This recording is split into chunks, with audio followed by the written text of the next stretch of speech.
All right. What's good? What's good, everybody? Welcome back to another edition of Heart of the City, where we covering all New York City area sports, football, basketball, got baseball news, college sports, women's sports. We get into it all, man. All New York City area sports. So if you're a fan of a New York team, or if you're just a fan of sports, man, tap in, man. Check us out, man. I'm your host, Mr. Unpopular Opinion Sports, with my co-host, Mr. Ed Gladney. And as I like to always do, man, how you doing, Coach, man? How you feeling tonight, man? What's good? I'm doing good, bro. Just really excited, ready to get in here, talk about the heart of the city, because the heart don't lie, and let them know what's going on. So let's go. That's right. That's right. Heart beating strong too, man. Strong, man. We had some big wins by the football teams. You know what I'm saying? Yankees making moves, man. So hmm we're gonna get into all that. We're gonna get into all that, man. As I like to always do as well, man. Tap into my chat, man. Tap into my chat, man. As y'all come in, man, please hit that like. Share the video on social all your social media platforms. You know what I'm saying? Subscribe to the channel if you ain't already done so already. Crowd favorite, what's good? What up, fellas? Let's go Giants. That's right, man. We're gonna get into hmm Giants, man. We're gonna be talking heavy Giants. We're gonna be talking heavy Yankees, as well as getting to a little bit of Jets too. They had a big win over the Texans. But I'm gonna set it off. I'm gonna set it off with a little around the city. I like to do this, man. That way we can kind of get everybody, get all the teams out there. You know what I'm saying? And until we get into the meat and potatoes of the show, as we let people come in and get in here. So let me fire this. I want the power, but I want the love and respect first. Said I want the power, but I want the love and respect first. Yeah, I want the power, but I want the love and respect first. Yeah, I want the power, the love and respect first.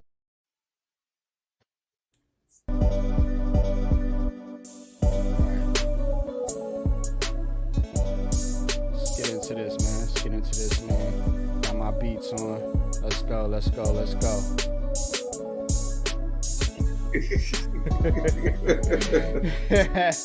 So, New York Giants beat the Packers 24-22, man.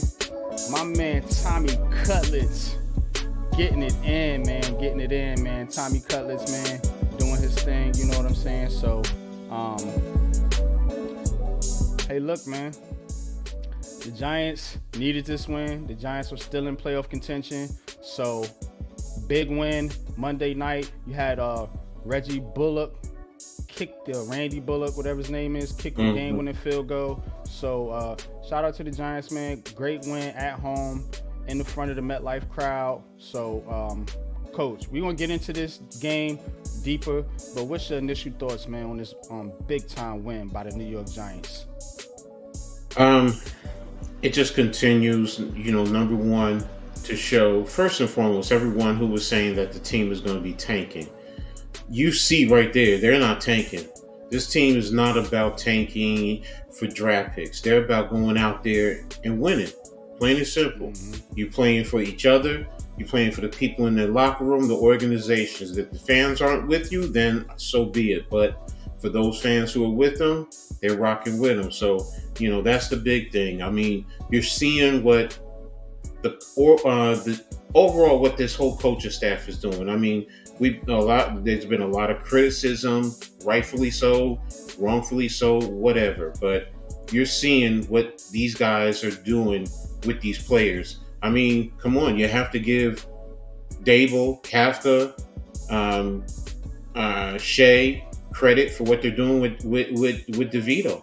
This is a third string undrafted free agent who's coming in, and every week you're seeing him playing a little bit better. I'm not saying he has elite talent, not saying that, he's an all pro or anything of that level, but he's showing that he's a capable football player. Maybe he's just always going to be a backup, but you're not going to sit there and worry about, is he, like we had with Joe Judge at that period. I know I shouldn't have said that, but the point being is, you have backup quarterbacks who can come in and at least be somewhat competent. And, I know we'll talk a little bit more about, the throw to Hodgins and everything, but, one of the biggest things that I take away from this is how this whole team, the players, the organization are standing behind him. They're not just leaving him out there to hang, whatever. They're standing with him. They're playing for him. He's getting these guys to step up, so Tommy, cut him up, Cutlets, DeVito. That's what I'm going to call him. Tommy, cut him up, Cutlet, DeVito. Keep doing your thing, bro. Absolutely, man. Philly Car special, man. Appreciate you joining the show. Says, yo, what's good, man?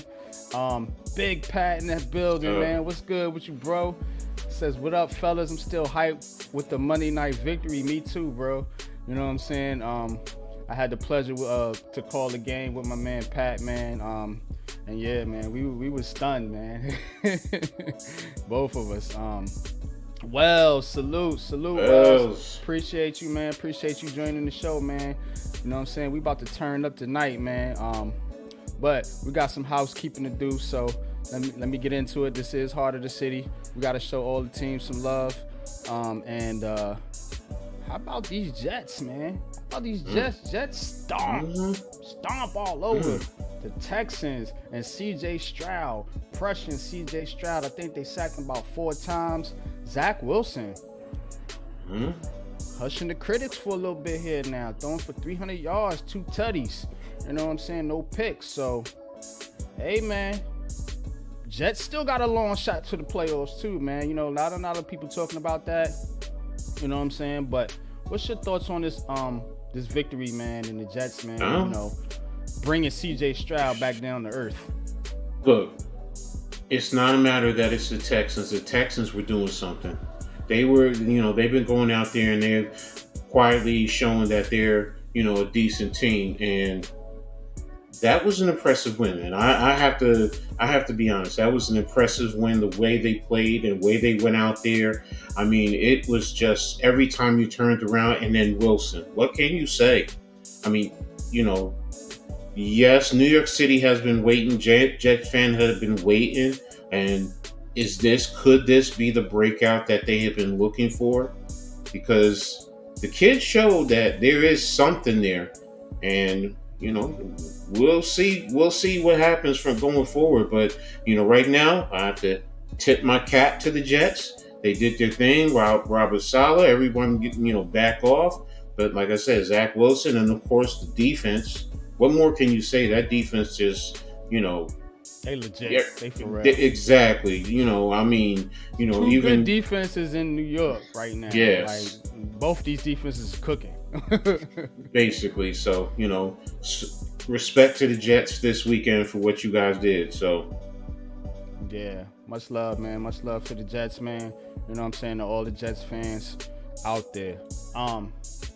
New York Yankees, man, cooking up a hell of a trade here, man. Getting Juan Soto, 25 years old, from the Padres, man. And this dude is legit. You know what I'm saying? He is legit, man. He is that player that we need. He is going to be able to take advantage of that short right field out there at Yankee Stadium. So, look, man, Juan Soto, man, on the mend.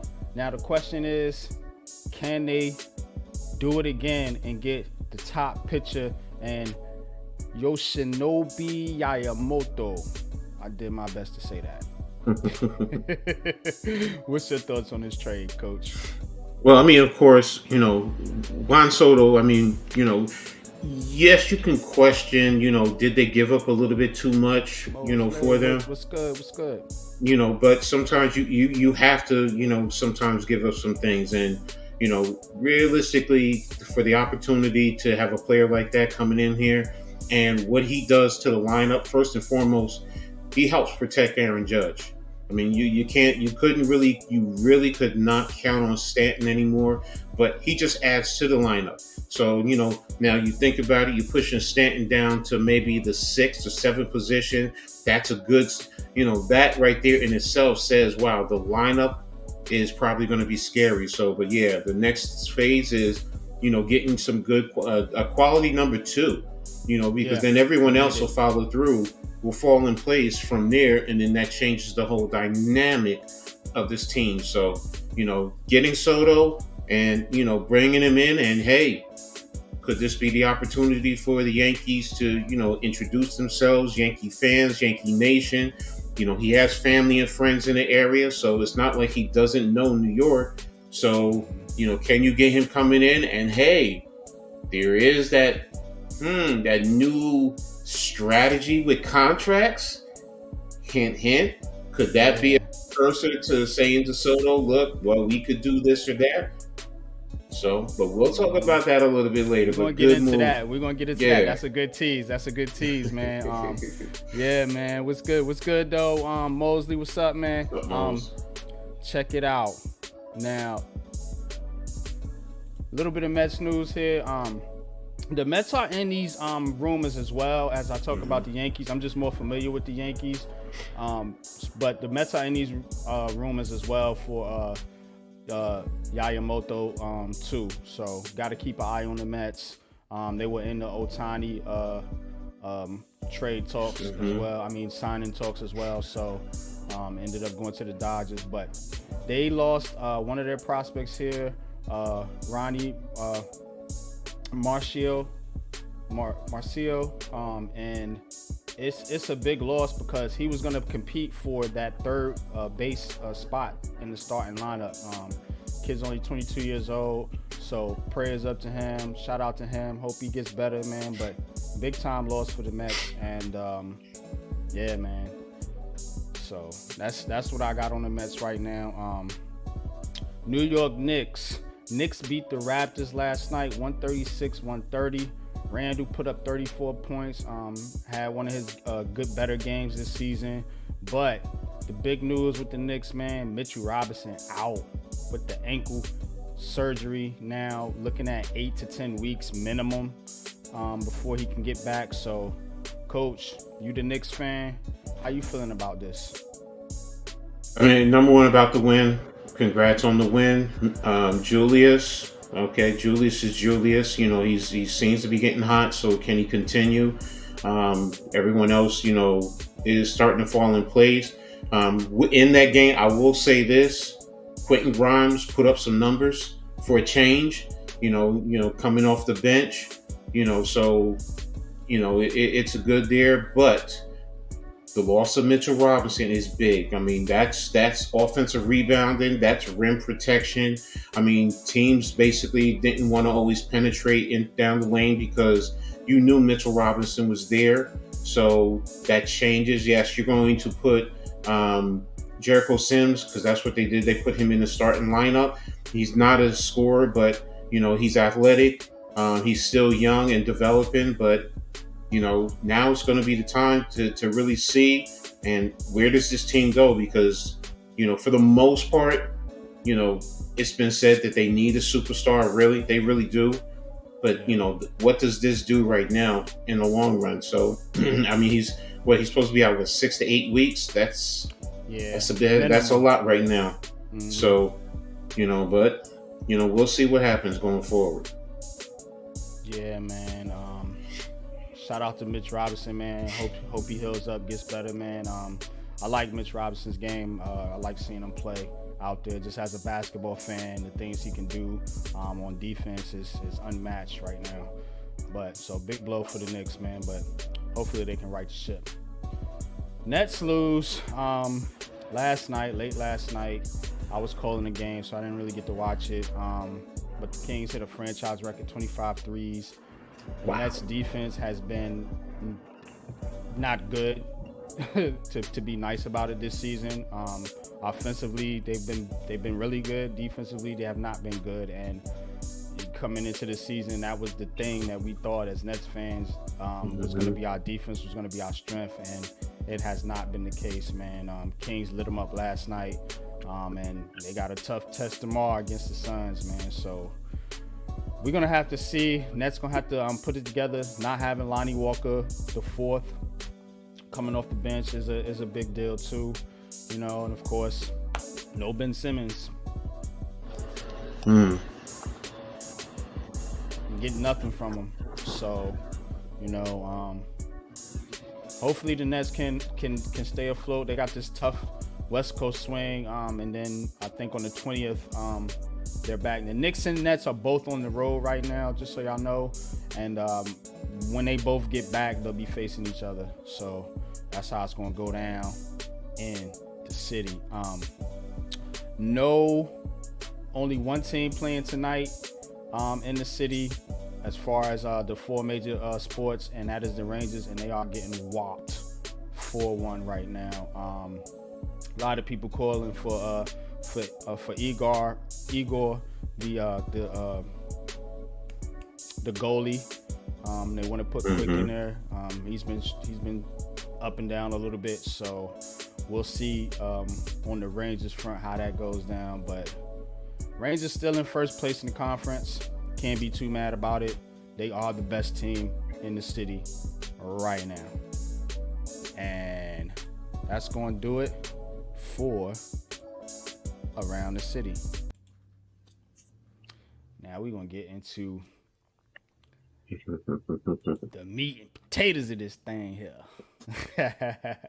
Y'all hit that like button, man. Join the show, and tap in with me and Coach as we're gonna get into the New York Giants. We're gonna set it off with the Giants here. The Giants have been, you know, the talk of the town, coming off that. Oh, right there. Yeah. Cutlets, man. Tommy Cutlets, man. You know, we teased it earlier. Coming up with the big win. You know, 70 yards rushing. Came in the clutch with that big time throw to Wan'Dale Robinson to set up the game-winning field goal. You know, he's been playing lights out. Only 4 incompletions, no sacks. He's 3-0 right now. He has, I believe, 8 touchdowns to only 3 interceptions so far in the season. Look, man, the kid right now is playing the way you want to see somebody that's coming off the bench, undrafted free agent. Look, man, he's playing like he ain't got nothing to lose, and then I love it.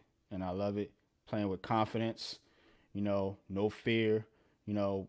A lot of quarterbacks in that situation, being an undrafted free agent, you know, down in the game, you know, under 2 minutes to go, they would have folded. Not Tommy D. Went 4 for 4, drove him right down the field, boom, in there. You know what I'm saying? Wasn't all Tommy D, though. You have to give a shout out to this defense. You know, Kayvon Thibodeau and Dexter Lawrence are both playing like animals right now. They're on fire. You know what I'm saying? Both of them. You know, you had Azeez Ojulari sighting last year. Bobby O, just doing things out there, man. I'm telling you. Banks, we have a lockdown corner, y'all. We have a lockdown corner in Deontay Banks. You know what I'm saying? Yeah, he's going to still make a couple little Ricky mistakes, but that play to save that touchdown was incredible. You know, shout out to this defense. And I want to give a special shout out because a lot of people always ignore special teams. Shout out to the kicker because I'm not going to lie. I told Pat I was nervous as hell when that dude got up there to kick that field goal. I was like, oh, my God. This guy misses. But shout out to Bullock, man. He made it, man. And shout out to the special teams, man, for getting that fumble recovery, too. That turnover, man, that was big. That was big time, man. That led to the Giants' touchdown. That took the lead for them in the second half, man. But look, people talking about this quarterback thing, I get it. We can have quarterback conversations all day, but this was a true team win by the New York Giants. A true team win from the coaching, Dable and them, cooking up some things for Wandale Robinson, which we hadn't seen all season. You know what I'm saying? Playing the zone read with Tommy DeVito, you know what I'm saying, which they hadn't done before. So shout out to the coaching staff. Shout out to Wink. Wink's Wink. He gonna do his thing. You know what I'm saying? And then the special teams coach. You know what I'm saying? The special teams actually got it done. So to me, this was an overall team win. I know Tommy Cutlets is the cute story, and he's gonna get all the headlines because he's the quarterback. He's the underdog. He's got the all that and everything, Mm-hmm. man. But this was a true team win for this New York Giants team, man. You know what I'm saying? And I'm gonna turn it over to Coach, man. But look, y'all, the Giants have talent on this team. All these media people telling you that this team don't have no talent, that they're a bad team. I heard them on ESPN. Just a bad team. They're just a bad. The Packers gave them the game. The Packers ain't give shit. You know what I'm saying? The Packers drove down there and scored. They did what they had to do, and we took it from them. That's what we did. You don't see the New York Giants take wins from teams too often. And last night, they took the win from the Packers, man. Shout out to the Giants, man. I'm still pumped, man. Like Pat said earlier, I'm still hyped about this win, man. Coach, Mm-hmm. man, talk to me, man. What's your thoughts, man? What you seen out there? Okay. One, the Packers head coach LaFleur even said it. He said you got to give the Giants credit. He's like the Giants went out there and they did their thing. So this win. Now look, I'm not one to make a win or a loss bigger or bigger than what it really is. But you also have to put it in its proper perspectives. The Packers team came in here and they have been playing well. They have been playing well. So I mean, they just beat the Chiefs. So they were Mm-hmm. they were going to come in here flying high. One of my keys that I said earlier yesterday and over the course of the weekend is you had to watch out for Rashawn Gary, being that he's from Jersey, Mm-hmm. my hometown. Family and friends are going to be out there, and you didn't hear anything. That's a credit to the offensive Mm-hmm. line. He wasn't out there making plays, running around. I mean, because I was looking, I was, when I tapped in later, and I was trying to see, what is he doing? He wasn't doing anything. This team went out there, just like you said. This is a complete team win, and they went out there and they earned this win. The Packers are to take a Stephen A. Bite. The Packers are no scrubs. Mm-hmm. They're good. They're a quality team, and for this team to go out there and win, that tells you everything you need to know about this team. This team is not quitting. They're not worrying about tanking. I've been saying it for weeks. They're worrying about their job security. Some guys are worried about that. Even some guys who, like Xavier McKinney, even Saquon Barkley, they're free agents. So Yeah. they want to at least put something on the table, if not for the Giants, in the league. Saquon, I think, will be back. X is a question mark. But getting back to the main point, this was a whole team win. They went out there and they earned this game. They played for each other. They played for the coaches after the win. What did you see DeVito doing? Jumping on top of Dable They were because he's there. so excited. That's telling Mm-hmm. you that they believe in the head coach also. So Mm-hmm. that tells me everything I need to know about this team.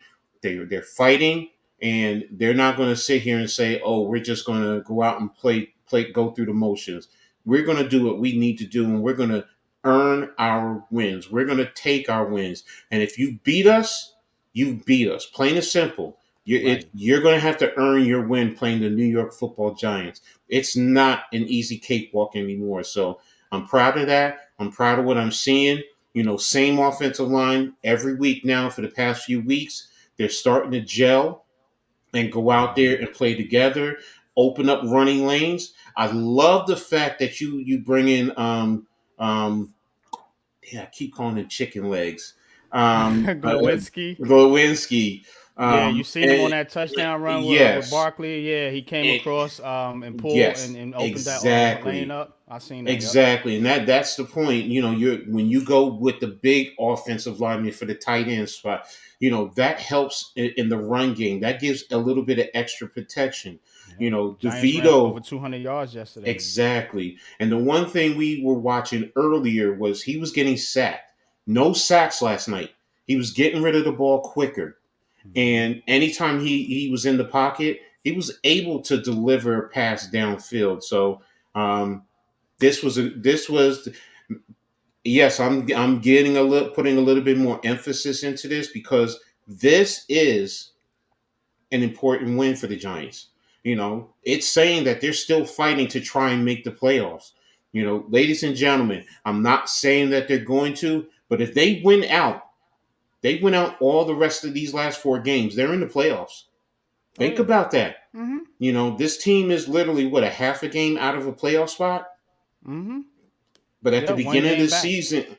at the beginning of the season, it was doom and gloom, and we had 2 wins, and are they going to fire Dable and all this and that, and Caleb, whatever his name is, and Mm-hmm. the other one in North Carolina, everybody was saying, oh, I want this one or that one. No, Mm-hmm. this is what this team is. This is who they are. Yes, there are those who want the tanking and are upset about that. That's fine. That's what you want. That's how you believe. But this team and those fans who are really supporting it, they're not going to stand by idly and accept losing because that's what you're rooting for.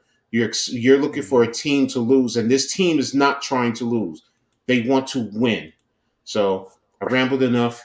Go ahead, you got it, man. Nah, good stuff. Good stuff, Coach. Miz, I'm gonna send you the link. Shout out to Miz. Miz was at the game last night. Him and Alex, Big Blue in the Bronx. So I want to get their perspective on what they seen. On what he's seen. Being in the stadium because I always know. I go to a lot of games. I know it's a different vibe when you're out there. Shout out to CPNY Mm. Sports Network, man. Appreciate Yeah, you coming bro. through, man. Thanks. Appreciate Thanks you for coming tapping in. in. You know what I'm saying? Yo, So, I Ghost love this Dog, what's comment. good? What's good? Yep. Salute NYG, salute Coach. Appreciate What's you, up, bro. Ghost Dog? Appreciate you. Yo, Um, highlight his gear. There you go. I love that comment. Says this defensive back group is something this franchise can build on. That Mm-hmm. youth is not replicated in many other places around the league. That was built from the ground up. Absolutely. Exactly. Absolutely. Talk Exactly. about it. You got Mm-hmm. Banks, you got Mm-hmm. Pinnock, you got Flott, Mm-hmm. you Mm-hmm. got McKinney, Hawkins, McKinney, yeah. Hawkins. They were Um, built from the ground up. He's absolutely right.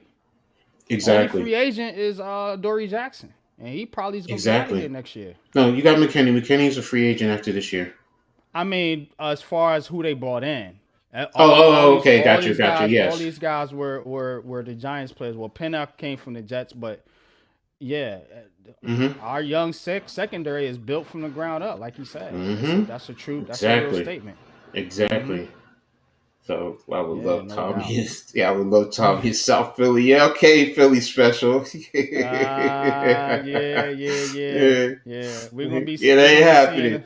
we're gonna It be ain't seeing happening. them Philly cats here in a couple weeks now, man. But you know, we'll see, man. We'll see. Yeah. Eagles, they did took a bad loss Mm-hmm. to the Mm-hmm. Dallas Cowboys, so they're licking their wounds. But I can't honestly sit up here and say I'm confident we're gonna beat the Eagles. But anything can happen. Anything can happen. Miz, the link is in your Twitter chat. If you want to come through, bro, you know what I'm saying. Appreciate you, man. But Tommy Cutlets, man, and you got a lot of people out here, saying that he's better than Daniel Jones and he's better than Tyrod Taylor and all this and all that. What this tells me is a couple things here. One, the Giants don't have to go out and chase the market for a backup quarterback. Two, you're seeing development, and you're seeing how Brian Dable and his coaching staff can develop a quarterback. You know what I'm saying? And then most of all, it's gonna allow you to save money if you do want to do some things in free agency, man, because you can move on from Tyrod Taylor. You know what I'm saying? And you don't have to really chase the quarterback market. You know, and that's kind of how I feel about this situation. Um, this link is for Miz. I'm not letting anybody on but Miz right now. Um, but Look, I'll say that's this. yeah. Go ahead, No, I'm sorry. coach. Go ahead. No, no, finish what you're saying. I'm sorry. Nah, that's just what I think. You know what I'm saying? I'm not looking for Tommy DeVito to be a starter next year. It's possible, you don't know. We had undrafted free agents that were starters, before in this league. So let's not get it twisted. Kurt Warner and Tony Romo is two ones that kind of come to mind in recent history. But look, man, it's it's that's it, man. That's it, man. You have a quarterback now that you're developing that's improving, man. You have to be excited about this. You have to be excited about this, no matter what side of the coin you are on as far as the quarterback situation is. You have to be excited, man. And I told Pat this last night on the stream. The the Giants fan base is split right now, but everybody loves Tommy DeVito. You know what I'm saying? I haven't heard too many people talk bad about Tommy DeVito. So it's crazy to see that certain players split the fan base and certain players unite the fan base. You know what I'm saying? Hmm. And that's just the weird nature of being a Giants fan. But go ahead, coach, you got it. Well, you had said about the quarterback and how going into next season we can do different things, and that's true. I mean, you can go out there and you don't have to, in some sense, and I know some people may think this is blasphemous for what I'm about ready to say, but you don't have to draft a quarterback now. You really don't because you have DeVito. He's under a 3-year UDFA contract. I mean Mm-hmm. that's cheap. That's cheap right there in itself. And he continues to show that worst case scenario, he's still a good, not top of the line backup quarterback, but he's still good. He can go out there and he can produce and Mm-hmm. he can play. So now you can play the draft. You can play the market if you want to go out and get a veteran that you want to bring in as a backup and still keep DeVito as the third string guy because you're still able to have that third guy that if the other two are down, you can bring them on. I mean, if you want to go the opposite way, bring a veteran in and let DJ and have him, as that third string quarterback. I mean, it's expensive, but it allows you to do so many different things. And if one of those top quarterbacks are there when you draft, wherever you're drafting, and you really believe in him, and you want to take him and say he's your future that you're going to work around, great. And now you don't have to, as Stas said, will say, go into the draft trying to eat hungry. You don't have Mm-hmm. to, You're in a gonna sense, shop be hungry. desperate. Yeah.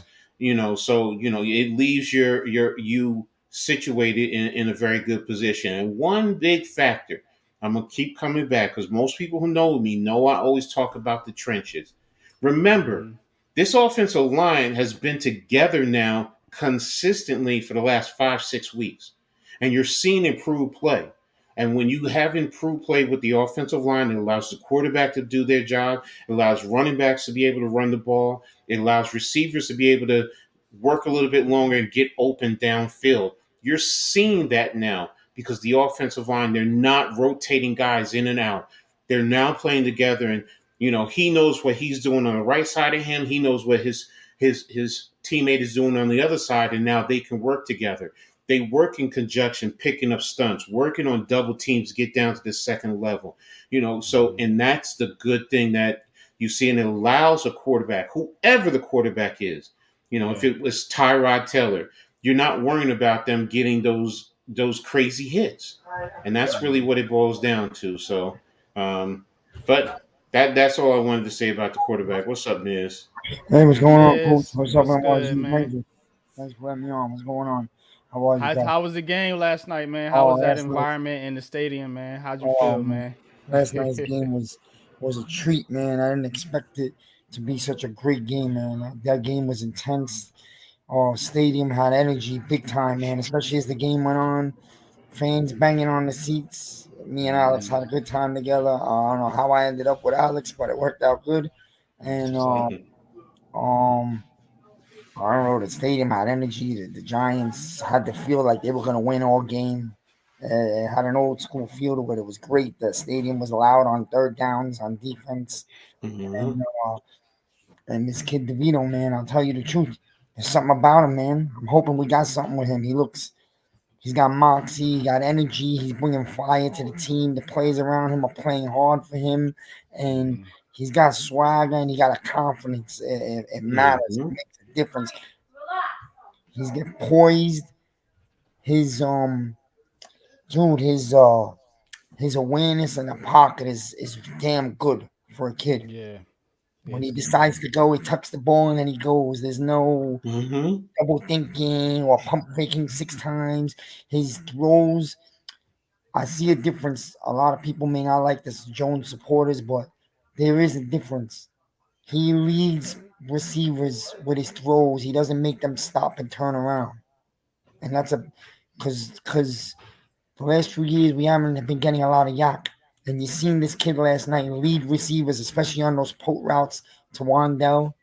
And you know what I'm saying? Like he puts the ball out in front of him, but he's got this zip on the ball. He's really accurate. That ball to Hodgins in the corner of the end zone was that was amazing a good throw. That was a dime, and the one to Wandell. on the Yeah, last drive was huge. Yeah, yeah. Go look at Brian Baldinger did a great breakdown, and you see from the high angle, the all 22, you see how it's schemed and how it works. Where you had a clear out going vertical, you had the flat, and Wandell did a little V cut to the outside that it opened. And yes, DeVito put the ball right in the right spot that he could get the ball and then turn upfield and go. So uh, that like we said earlier, that's a team that's everyone. That's the coaches calling the right play at the right time. They're seeing the field, they're knowing what's going on, they understand what the guys are doing. The guys themselves, the players, they're able to understand that and they're able to see it also, and they're able to get open, and the quarterback offensive line giving him the time and to be able to get down. And Miz, you just said something. He's not sitting back there waiting any longer. He's just getting his reads. He's processing a lot faster, and then if need be, get downfield, just go. And no, he's running with a toughness. I mean, that one play where he ran and he lowered his shoulder into the defensive Yeah. back. Yeah, we're probably all going to say, no, no, no, no, get down, get down, get down. But no, he's showing that he's tough. And he's tri-state tough. He's Jersey tough. He yep. was like that in high school. I'm serious. If y'all go back and watch him in high school, he was like that. He was like that up in Syracuse. Now he wasn't always accurate, but he's Right. worked on it. And even at Illinois last year, he continued to work on his game. And I've watched him since his freshman year completely in college. And you see the progression. And this is just his first year in the NFL. So Miz, I mean, excellent point that you brought up there. Sorry to steal your thunder. So, No, you didn't steal my thunder. I'll tell you, when you notice when he decides to run, how he moves the ball to the left arm and tucks it in, like he becomes a mm-hmm, running back. Some mm-hmm, people are complaining, oh, you got to keep the ball in the right hand in case something opens up and then you throw it on the run. No, no, no, no. That's how you get stripped. He's doing the right thing mm-hmm. because a lot of his runs are up the middle. So, Mm-hmm. Just um, keep the ball away from wherever the defender is. That tells you he's running too. So, I'm sorry. Go ahead, Miz. no, I'm just saying that. Yeah, you're right. And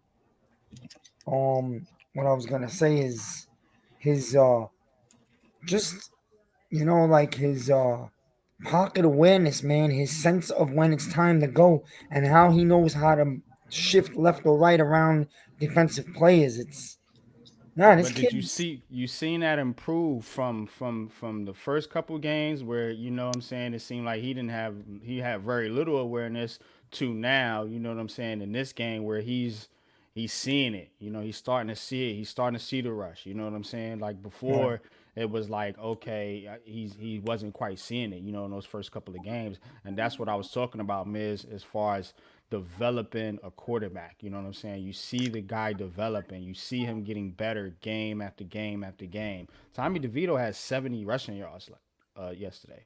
You know what I'm Mm-hmm. saying? And 158 passing yards. That's over 200 something yards. So Mm-hmm. that all purpose. So that's big time. You know what I'm saying? That's big time, man. And he doesn't turn the ball over. He's not turning the football over. That's big for a rookie quarterback. You know what I'm saying? So many rookie quarterbacks come in there and throw interceptions left and right and lose confidence, man. And then next thing you know, you don't hear from them no more because, they shot. Their confidence is shot, and when they get in the game, they make mistakes because they're hesitant. You know what I mean? So you're not seeing that with Tommy DeVito, man. So I'm glad you brought that up, Miz. With the pocket I winners. was saying it. I was telling people. I'll be honest, man. You know, for the when we won a playoff game last year, let's be honest, we still didn't really know who we were. But now this year, you went through adversity early in the year. We were rock bottom. They climbed out of adversity. They've been coached up and come back and fight to put together a football season for December for us. And unlike the end of last year, you feel like there's a direction, there's an energy for this team going forward now. You want to go get a quarterback? It doesn't have to be early in the draft now. You can Mm-hmm. take one in the second. If you could get Jaden in the early second, or climb up into the late first if you want to. It's up to them. And bring him in with this kid and Jones and have a real competition next summer. That's the way to Mm-hmm. do it. Yeah. Yeah. Like you said, a real competition because the Giants have been handing the keys over, you know what I'm saying, to Daniel Jones for 5-6 years now. And I will agree with that. You know what I'm saying? Competition is always good for a football team. You don't want to just go in there saying, hey, it's this guy's job or bust. We need to do the same thing at right tackle. Bringing Tyree Phillips in here was the best thing for Evan Neal, in my opinion. You know what I'm saying? Because he's going to have to compete to beat that cat out next year. You know what I'm saying? Or whoever else they bring in. Competition is always good for a football team, and that's been one of my knocks on the Giants. They seem to hand these guys jobs when they haven't earned it. You know what I'm saying? And now you're gonna have to earn it because this kid, he's coming to play. You know what I'm saying? Mm-hmm. He's coming to play. Mm-hmm. So you better be on your P's and Q's. And I love it because it's gonna make Daniel Jones better. It's gonna make whatever, if they draft a rookie, it's gonna make that person better. And it's gonna make Tommy DeVito better. Just having that competition in there. You know what I'm saying? So that's what we need, man. That's what we really needed. You know what I'm saying? But Mm-hmm. talk about this defense, Miz. What you seen from the defense, man, out there last night? Defense is strong. Uh, it's not elite, but it's a good defense. It's playing their asses off. And Kayvon, man, he's everything I always thought he was going to be. I never doubted for a second. And he's going to be better when we get another guy on the other side. Aziz is not the guy. But if you want to keep him for a third person to rotate, we got to go get a second end. But the defense was good. It brought the energy to the crowd. And as the game went on, the crowd brought the energy to the defense. And be honest, you can make a case they won you the game. And I'll tell you why. Okay, in the third quarter, we had a bad turnover deep in our zone. The defense had to come right back on the field. They were able to hold Green Bay to 3. That was big. Then with the Mm-hmm. 2-point conversion, you kept it honestly a game right there. Mm-hmm. And Mm-hmm. they gave the offense basically those two defensive stands gave the offense two chances to go get the game. Especially I'm talking about the last drive. I was telling Alex when the Packers were going to score on that drive. I said the Packers are going to score here, but when we held them out of the 2, which I really felt we could, I said as long as you leave a minute on this clock for this kid, for some reason, and you felt it in the stadium, the whole stadium felt that he was going down the field without a doubt to get them a decent field goal try. You knew it. You just had the confidence because you seen the confidence in him and how they were playing last night. And we haven't had that confidence in the past. Normally, Yeah. oh, Barkley fumbled the ball. Oh, this is typical Giants. They lost the game. Normally it would have been like that. but it wasn't. You had this different feel in the stadium. I'm telling you, there was a feel, and it was even better because a lot of Cheesehead fans were there, and they walked in there with their cockiness, thinking they were gonna walk over us. Yeah, I don't see our resident cheese fan in the chat Mhm. anywhere, Mr. Leef Diggy. He done disappeared on us. I'm gonna have to go hunt him down because he was talking Uh cash, money, you know what. So Leaf, I'm coming huh. for you, bro. Pause. I'm gonna hunt you down and I'm gonna give you this work. Word up. You was talking crazy, bro. Yeah, Yeah, we know about Leave. I'm waiting for him. I'm waiting Yeah, for him. Yep, MIA, right, goes. oh, I exactly. tell you, So, the Packer fans as the game as the game went on, you could see they how worried they were getting. In the beginning, they walked in there like it was gonna be a party night, no big deal. Giants suck. We got love. We won three in a row with Green Bay. Hmm. And I told the guy, "Yo, you think it's gonna be an easy night for you? You haven't seen our defense yet." And there it was. It turned into that. And at We the end of the always game, do good against Green Bay, we man. do. Like we Yeah. beaten them in the playoffs. We beat them last year. You know, we beat them with Aaron Rodgers. We beat them Yeah. with Brett Favre, and now we beat them with Jordan Love. Don't matter who they put out there. The Giants have historically played well against Green Bay in recent memory. And you know what? I seen a stat on Sunday that the Packers were 18-0 in December, and I said that's hmm it's a death. Hmm. Whenever they do hmm that on TV, and I told my friend who was next to me, he said, "Wow, 18-0." And I said, and then not me, but my other friend who's a Jet fan, but he follows Rodgers his whole life. He said, "Yeah, how much of that 18-0 is because of Aaron Rodgers?" And that was a great point. It ain't no little Hmm. flaw, all right? It was Rodgers. Yeah. Well, you Yeah. also have to factor in the other stat too, that we ended that stat, but we also ended our prime time, losing at home Yeah, stat too. So, that monkey is off the back too. So, and that's a good thing. I mean, you made a good point about DeVito that last series, because yes, I was in a space, and there were those who, when Saquon fumbled, it's like, oh my gosh, and they're crazy and we lost, and I kept saying to him, I'm like, no, stop it. I said, you gotta let that play go and move on to the next play. There's plenty of time. We can still go down the field and do what we need to do. And still, it wasn't an easy, when they ran that fumble back. It wasn't an easy process for them to go down and score. We were Yeah. fighting them to score, even when they scored that touchdown. I mean, literally, we were right there with them, fighting them for that receiver from getting into the end zone. I thought for a split second that maybe he wasn't in, but once Yeah. you saw the replays, it was like, okay, yeah, he's in. So, but the point is, we fought it, and then, like you said, DeVito went right down the field. He was 4 for 4 on that drive. That told you everything you need to know. And it yeah, was just like, and when you got down there after Wandell, and they ran Barkley with the next one, I said, okay, they're just setting up for the field goal.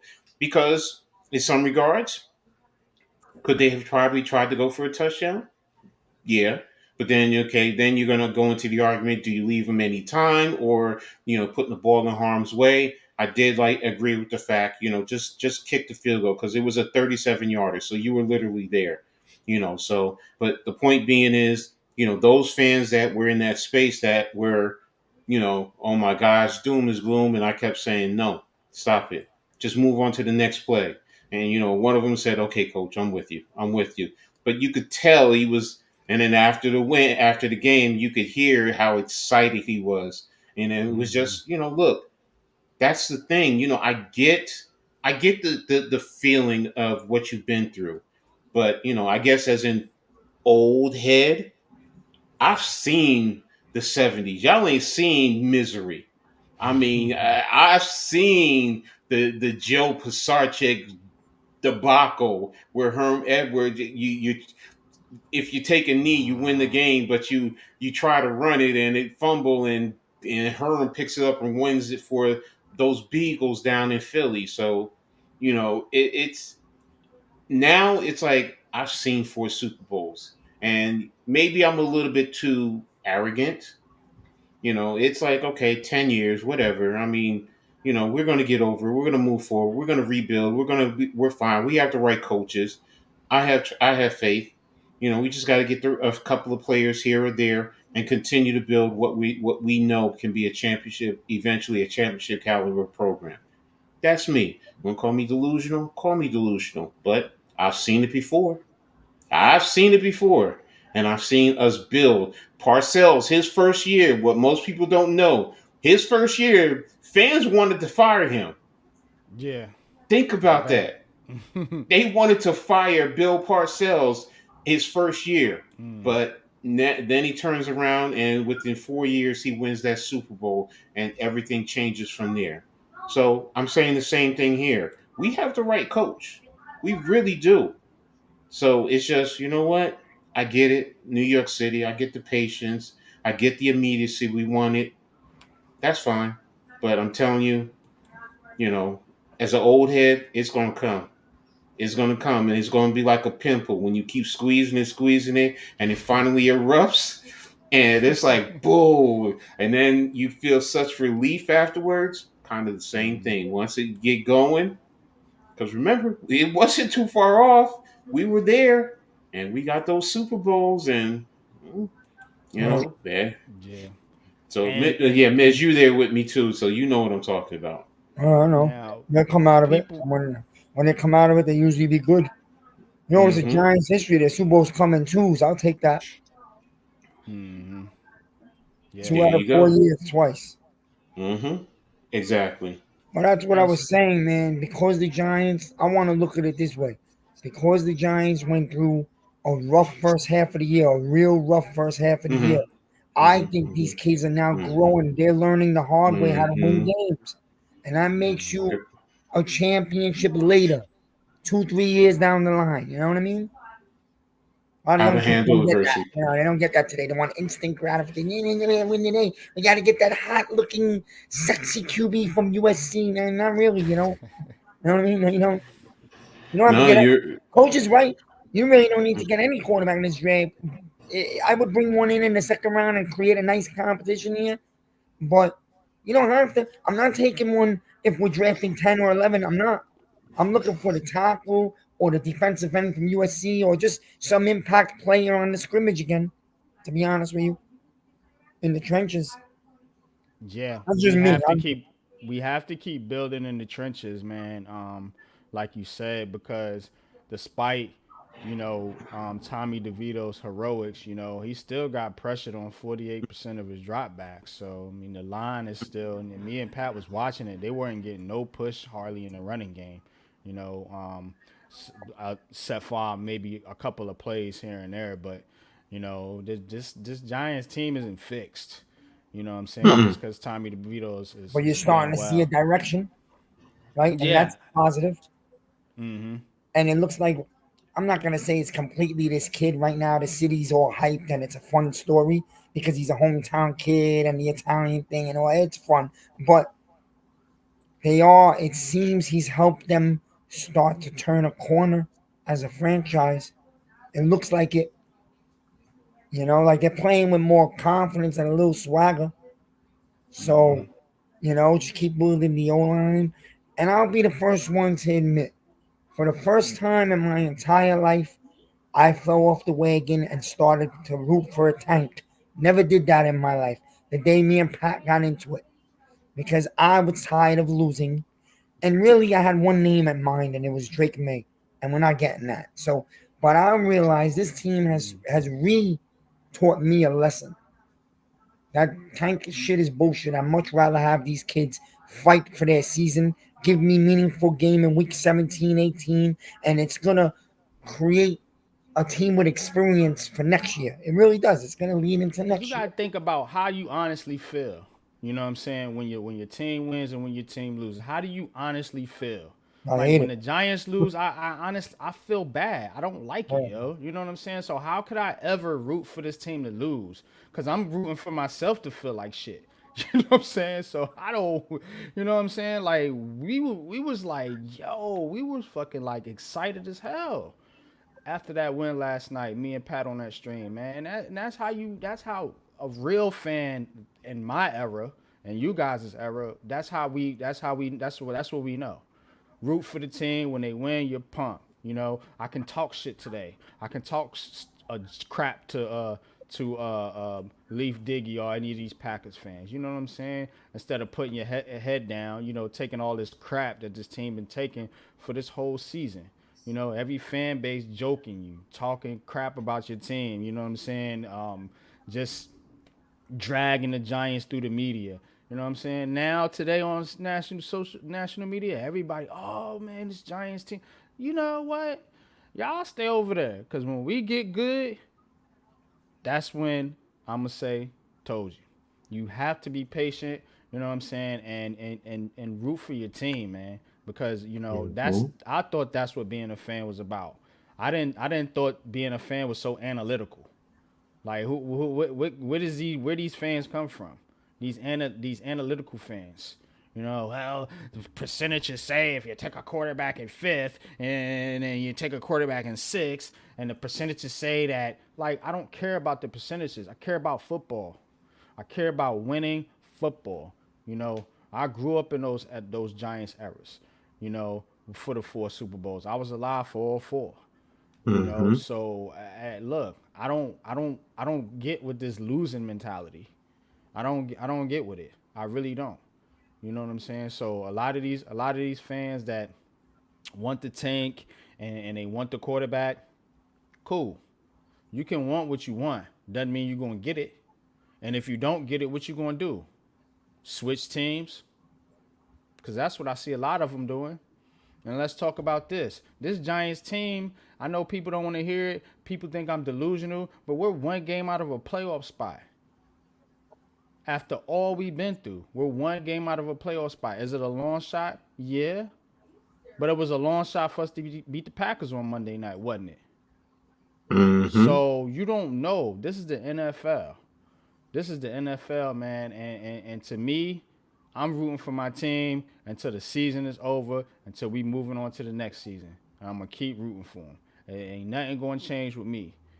So you fans that want to flip-flop, they even got somebody on there called Flip-Flop. This is a name, Flip-Flop. That's what they doing. It's perfect. You know what I'm saying? Y'all guys, that's what y'all do. You're flip-floppers. 1 minute you like the team, 1 minute you want to go root for the Cowboys, or root for the Eagles, or root for whoever the Giants are going against. It's sickening, man. You know what I'm saying? That's just a losing mentality, and you can't be in my presence with no losing mentality, bro. You know what I'm saying? No. You can't. You cannot. You know No. what I mean? Let me get into a couple of these comments.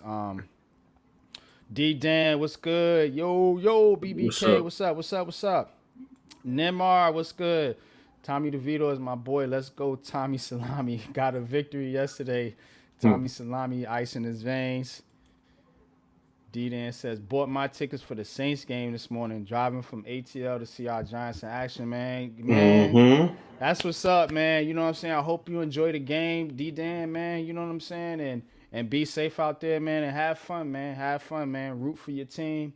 Enjoy the stadium down there in New Orleans. I heard it was a really nice stadium. I want to go down there and see a game one day, so hopefully you can come back and tell us how about your experience out there, man. So salute to you. Right, Ghost, man. The W's feel good, man. Don't you want to win in life, or do you want to lose to? I mean, I don't understand that, man. I really don't. Been a long time. I almost forget how this felt. Right. Yeah. It says, guys, can we win against the Saints with Tommy Salami? Will get us a victory on Sunday. You absolutely can. The Saints ain't playing that well. And if you legitimately want a shot at the playoffs, you have to beat the Saints. Now, doing that in New Orleans is tough. I ain't going front. That's a tough place to play. It's always been a tough place to play, and it's always been tough, particularly for the Giants to play in New Orleans. You know what I'm saying? The crowd noise and everything. So it's not going to be easy. They have to have a good game plan, a solid game plan going into that game next week, because it's going to be loud and raucous. The Saints have been down a little bit, but, they're still a solid team, especially on defense. So, hey, we'll see. We'll see if the Giants got a couple more in them, man, and they can pull out a couple more wins. My barometer was 7. You know, just given everything that happened, I think if Brian Dable gets this team to 7 wins, I think it's remarkable. I really think it's remarkable, man, and because just look at what we've been through. We was what 2-8. Mm-hmm. So hey, you gotta respect that. You gotta respect that, man. Um, Chris Rand says, right, we need winning culture with these young guys in the organization. Look at the Steelers and Ravens. They don't take right every year. Every year they're in it. Every year they're in it. Seattle's becoming like that. That's another team. They're always in the mix. And hey, if you can get in, you have a shot. So that's, and especially if you the Giants, we can get in the playoffs. I feel like we always have a shot to run the table and take it to the distance. You know what I mean? Remember, says my record for this year was 9-7. Yeah, I had high expectations at the beginning of the season, but coming back down to earth, I was telling Coach, I said at this point, if he can get him to 7 wins, that's good. That's remarkable right there. You need 2 more. That's You right. should be able to pull that out. Because Oh think yeah. about it, we only won 9 last year. We only won 9 games. As good as the season was last year, we only won 9 games. For him to come back and win 7 after everything that went through was for the beginning of the season, all the turmoil and everything, all the media talking about they don't like him and the coach and the coaches don't like him and everything like that, and players bickering a little bit. So for him to get that done, I think that's remarkable, man. You have to tip your cap. You Oh have yeah. to tip your cap. Um, He's good. Dabo's good, bro. Dabo's doing a great job. A lot of his DeVito is Dabo, coaching him. You see what he does with these quarterbacks. I think the Giants can definitely steal one from the Eagles. I could see that coming. And I we'll mean, see. it's It about depends what they do time, with the man. Saints. I mean, you can't lose to him forever, can you? I mean, at some They're gonna point you go got to hard beat after this. them for one of those games, definitely. Yeah, yeah. At some point you got to beat them, man. At some point you have to start competing in this division. Yeah, you got Washington's number. We all know that, but you gotta do something against Dallas and Philly. At least get one from one of those. You got swept already by Dallas, so that's out the window. At least get one. You know what I'm saying? And don't go out there and get smacked around either. I don't want to see that. Compete. You know what I'm saying? Make it a close game. You know what I'm saying? And that in itself could be a moral victory, as they say. Um, but let's see what we got. What else on group 2? Yeah, man. But what y'all thinking about this Saints game? How y'all feeling? How y'all feeling right now? How y'all feeling? I know we still enjoying the victory. You know what I'm saying? But the NFL is the NFL. You got a short turnaround. Got to move on to the next game. How y'all feeling about this Saints game coming up, man? What's your thoughts? Initial thoughts on this game? You can go, Miz. They have. Oh, go Miz. Go ahead. Go ahead, Miz. Either one of y'all. No, let Miz go first. You can go, coach. I was just worried. I'll be honest. I feel like we're coming into New Orleans in the same position Green Bay came into us. And I'll leave it at that. No, See, that's an excellent point. That's an excellent point. I mean, it's good to get the win, but now I mean we got to go on the road, and we're fighting. They're fighting for their playoff lives just like we are. So you can't take them lightly. You have to respect them. For the most part, they do have a decent defense. There's questions about their offense, but if you slip up on their offense, if you take them lightly, next thing you know, you're going to be walking out with your tail behind between your legs. So it's important that we definitely go down there, take them seriously, and be able to go in there and play our game. Now, offensively, pretty much do about some of the same thing. Don't go in there too arrogant, too cocky. Thinking that you're just going to walk all over them. Play smart football, sound football, and when the opportunities present themselves, you go out there and you execute and you do what you need to do offensively. We can do what we need to do, An offensive line has to continue to play the way they've been playing, together, smart, and not um, in a manner that basically says that they think that they're going to be able to bully and walk all over them, because the offensive line is still not an elite offensive line. It's still an offensive line that's a work in progress. So, um, and get the ball to our playmakers. You have to get Barkley, the ball, and let him go out there and make the plays that he knows that he can make, and that we know that he can make. And just be smart. No turnovers. That's the biggest thing. No turnovers. And when you got the opportunity to score your touchdowns, man. Don't get into a field goal game. Score those touchdowns. Put the pressure on them to keep up with us, and not us trying to keep up with them. So, but go ahead, Miz. You got it. Oh no, I was answering. Where was it? It was cold last night. The wind died down, which is big. Anyone who knows, when you go to Giant Stadium, it's windy. It's very open. There's no buildings around. Alex was shivering to death because Alex was supposed to be in the press because he got the press pass, but his boss didn't let him in because they were full. I guess because it was a Monday night game, and his boss never told him during the day. So he ended up staying out with me. I bought him a ticket for picking me up and stuff and driving. And but I had three hoodies, a fleece, a winter hat, gloves. So I gave him one of my hoodies. I took that off in the bathroom and gave it to him. He was cold, and anyone who goes to these games in New York in December knows. I'm sure Coach knows, and you don't mess around, even if it's it's 45. It's not bad tonight. No, no, no, no, no, because the wind around that stadium makes it like feel 10 degrees or 15 degrees colder. So, but I mean, the wind died down. The game was fun, and the adrenaline was going, so it was good. As far as the Saints game, I don't think that it's going to be fun to say, yo, we could beat the Saints and we're going to be fighting for the wild card the rest of the way. I got a feeling we're going to run into a booby trap this week.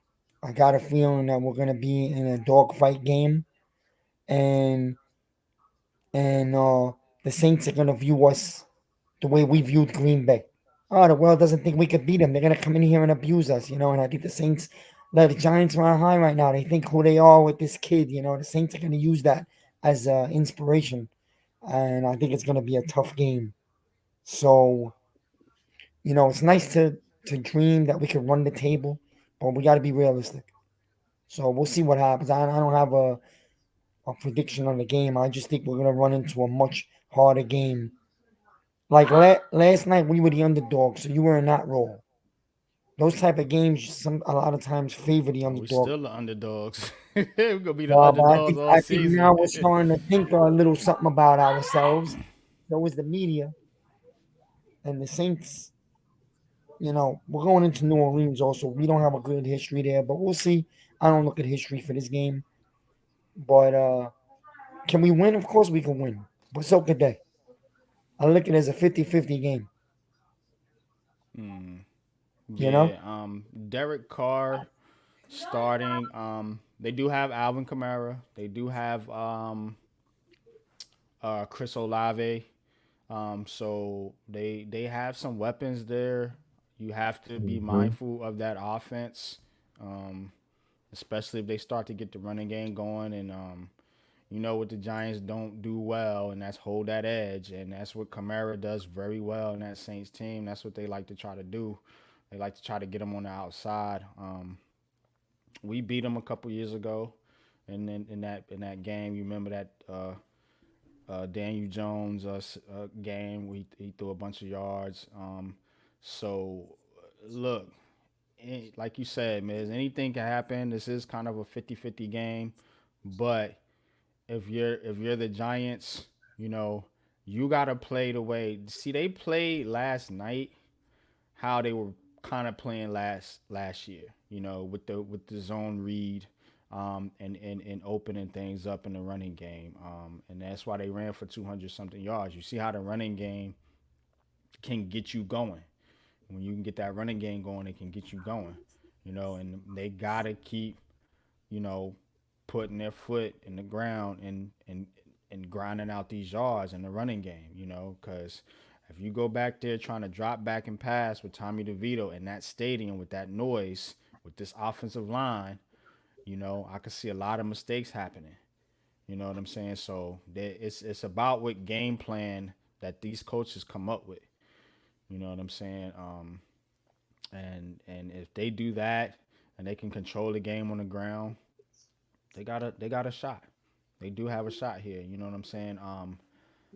I would be interested to see if Darren Waller comes back at some point this season. That may give them a little bit of boost on offense as well, because he has to be accounted for.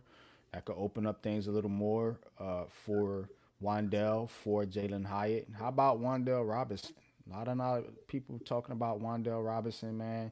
And this kid was kind of drug a little bit too. A lot of people were calling him a wasted Hmm. pick, things like that. But he went out there and how about that play where he went up for the ball? His all 5'5" of went up, leaped up and housed that joint. You know what I'm saying? So I do see the potential in Wandell. I see the potential in Hyatt. Daniel Bellinger had a pretty good game. So the Giants have to use their young talent, coming down the stretch. That's what's winning them these games, these young kids. And they gotta keep it going here in this game. I give them a shot to win. I don't know how I really feel about this. I want to see who's playing and who's not playing.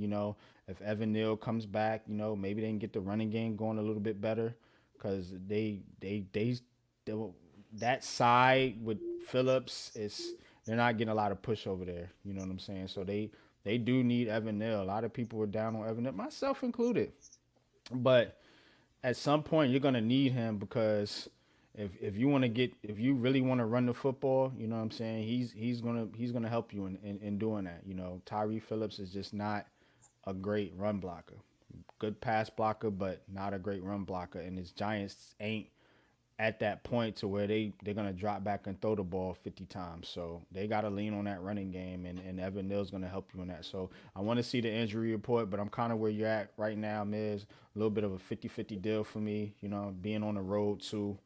But hey, if they want to, if they want to get serious here, they win this game. We gonna really be talking about something. We're gonna really be talking about something, man, because the playoffs is in reach. Believe it or not. Namar says we need to run the ball against the Saints like we did last night. Totally agree. D then says Carr and the Saints can move the ball. Should be competitive. Well says going from cold game to warm game in the dome, temperature control. Does that affect players? I'll let you answer that one, Coach. It could. It could affect players. It depends on them and how they prepare themselves. I mean, yeah, cold weather is always going to impact the game itself. So so can it maybe the other way around? Not I think going it from hurts more cold the other way weather. around, coach. Yeah. Right? So If you're a it's hot more team going into a nice cold place, it's more do does the noise that might be the factor. Will the noise impact them and affect them more than anything? So because you're playing in an enclosed environment, so the temperature is controlled. So I don't think it affects them to that degree. It's more the noise. Would the noise affect them? mhm, So. the noise in the dome is loud. It echoes. Um, Hmm. the one person that could affect the most is DeVito. So we will Yeah, see. and the O Um, line. the weather. You're going to a dome. You're not going to 90-degree Miami in mid September. You're going to a dome. The temperature's not going to be too hot. It's not cold. It's perfect. It's better for the players. They'll be loose. Guys like Barkley, Hyatt, Bellinger. But if you're going from a warm climate all year round to Green Bay or Buffalo, that's the players that get affected because they just don't want to play in that, and they're not used to playing in that. Hmm. Like a place like Buffalo has always been a problem for a team like Miami. Obvious reason. So that's what it is. The Minnesota Vikings, they're a cold weather team, but they play in a dome their whole life. So, and I believe that's one of the reasons why they never went to win a Super Bowl. But Green Bay plays right next to Minnesota outdoors. They won Super Bowls. Detroit, cold weather team, but they're in a dome. It's not an advantage to them. It's really not. Yeah. So I think your environment is supposed to help you, and I'm happy that the Giants didn't build a dome. I think again, the younger generation, I always say that, doesn't understand that. We play in the Northeast. It's a major advantage when the Giants are good and usually built around their defense to play out in windy Giant Stadium. It is. I think it's the fact that they haven't been good and they haven't been good at home, particularly. You know what I'm saying, in recent history. So I think that's where a lot of fans are like, like, hey, why do we have this stadium and it hasn't necessarily been that much of an advantage for us in recent memory, but that's recent memory. We all go back. You guys go back further than me. We seen the advantage in December and January in some of these games. You know what I'm saying? Where it's Major snowing and it's advantage. wet and it's windy. You seen it, and we go and talk about this here in a minute as I segue. In the Jets game with C.J. Stroud in that game Sunday, man, it was nasty out there, and he was struggling big time, bro. But guess who didn't struggle? Zach Wilson. He threw for 300 yards because he's used to it. You know what I'm saying? So, shout out to him, man. But yeah, you're right. If that advantage is serious, man, but it doesn't matter if you're not a good team. You know what I'm saying? Anybody can come in there and Mm-hmm. whoop Yeah, your man. butt. You know what I'm saying? So, People's crying for a dome. Tell me who in the Northeast plays in the dome. Go ahead, tell me. You got Philly, Washington, Baltimore, Meadowlands, New England, Buffalo. Who's playing in the dome? You tell me. You don't play in the dome. When the other teams in the country come up to the Northeast, and you have to be a good team. You can't only be a shit dome team and ask for teams magic. in cold weather is Detroit, Minnesota that I could think of. Those are the only dome Yeah, teams in cold weather. right. I'm just talking about the Northeast. The weather Right. is I a mean, I'm major just advantage period to in your in in defense. How just the Giants period. won championships. They won with defense and running the ball, conducive for cold, windy weather places, especially December and January. You don't win without that. So you want a Just dome. Yeah, the stadium ain't the most beautiful, sexy stadium in the country. We know that. But it's when they're good and the place is going to be loud and electric, it's a fun place. The one thing they got to fix is the damn turf. Once again, I blame the turf last night when Barkley stumbled. The turf grabbed his toe. Go watch. So I'm telling you, that turf is a major issue. No, he got Playing, tripped. He that got defender grabbed it. I was going to the say, yeah. defender grabbed his foot, tripped him, and he was stumbling yeah, off of that. Yeah, because the Yeah. question was, is that the reason why? Is that Could you down by could you say contact? Yeah. Barkley could be down by contact? Because that was a debate, but it Yeah. was just I like, mean, I think even because he stumbled even another 6 or 7 steps, right? So I think yeah, even Ryan Clark said that he thought he was down. One of them ESPN guys, I think it was yeah, Ryan Clark, said that he thought Barkley was down on that play, and we did too. But at the end of it, when I seen that he had stumbled like 5 or 6 more steps, I was like, yeah, they're gonna call that fumble mm-hmm. because yeah. the Uh, defenders literally jumped over him to avoid touching touching, him down and that at the made end it of that look play. good for them. But at the end of the day, like I was telling Alex, yeah, that's a blow. But the fact, and you're gonna laugh, but this is the truth.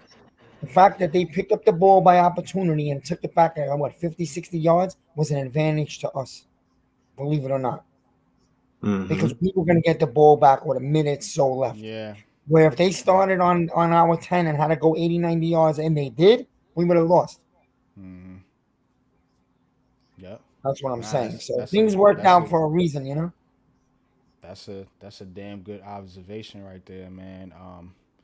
And update: Rangers get whopped by the Maple Leafs 7-3. And so that's that. Let's get into the Jets here a little bit. This is Harder City. Jets stomped the Texans 30-6. You were just talking about the weather, Miz. It was a nasty game out there Yeah. in MetLife Sunday. You know, raining, wet, windy. But Zach Wilson pulled through, 300 yards. They shut C.J. Stroud and that Texans offense down with that defense. I think they sacked him 4 times. A couple of turnovers on downs to add to that. It was a good game. Brees Hall he did his thing. Garrett Wilson did his thing. Just have some young pieces too. They're a real long shot for the playoffs right now. I think they're like 14th in the conference or something like that. Still alive somehow, but they're a real long shot, man. But definitely confidence boost for Zach Wilson. You know, remember the stories were coming out. He didn't want to play. You know, he was unsure about playing because of the injuries and all of that. So ended up going out there and he ended up performing for the Jets here. Let me see if I could pull up the statistics here. Zach Wilson, What's up, 27 to Alex? 30, 27 to 36, 301 yards, 2 touchdowns. So Garrett Wilson went over 100 yards. Brees Hall went over 100 yards. So good game by the Jets. Like I Alex is said, funny. What up, they Alex? What's going they on? held the Texans the Texans team in check. Texans only had 135 yards of total offense. Mm. Mm. What are your thoughts on the what up, Alex? What's good? Big Blue in the Bronx, man. Shout out to my guy Alex, man. Um, what's your thoughts on the Jets, real quick, and that win? What you feel about that? Um, I mean, I think it was an impressive win for the Jets. I mean, especially because of Wilson. You think We he know turned the what their corner? defense. That's still up for debate, man, because it's not a consistent thing with him. It's just look, he played well in this game. You need to see it consistently for him. You got Miami next. I mean, that's going to be a big thing. So, and they're coming off of a big loss. So, um, but defensively, we knew their defense, and yes, they were playing against a rookie quarterback. But C.J. Stroud has been playing well all year. D'Amico Ryans has that team playing well. Their defense is still fairly respectable, while it's not the elite of the elite. But for the Jets to do what they needed to do, especially throwing for 300 yards, I mean, that's why I say it's impressive. Plus, like you said, the weather and it just seemed like Wilson that weather was no problem to him. But Yeah. Stroud just seemed to struggle a little bit. I mean, overall, that whole team seemed to struggle. And again, the Jets, an impressive win for them. I have to, as I said in the beginning, tip my hat to them because they went out there and took that win away from Houston. Right. Yeah. Absolutely. Well said. Did you see DeVito's agent? Yeah, man. Yeah, he Yeah. looked like he looked like a Goomba. Yeah, yeah, he definitely did. You look like Tony Soprano's left wing man. Yeah. Yeah. They said Yeah, man. he going strong arm Merritt and giving Tommy DeVito a contract. The mafia quarterback. So I don't know. hey, They should just if Yeah, but it man. gets serious with this DeVito kid, if it goes that way, he should probably start cutting the acting and all that stuff down to be taken more seriously. Right now, they're having a little fun with He it. It's said a he's show. legit. Like, that's who he is from Yeah. reports. He said it What's ain't. his agent doing on the sideline? Tell me. agents are always on the sideline. Yeah, You just that's what I was it's told. just that he was dressed up. Just sometimes most times the agents are, they're dressed down a little bit more. But you always see people further on down around the sides, around the back of the end zones, swinging around.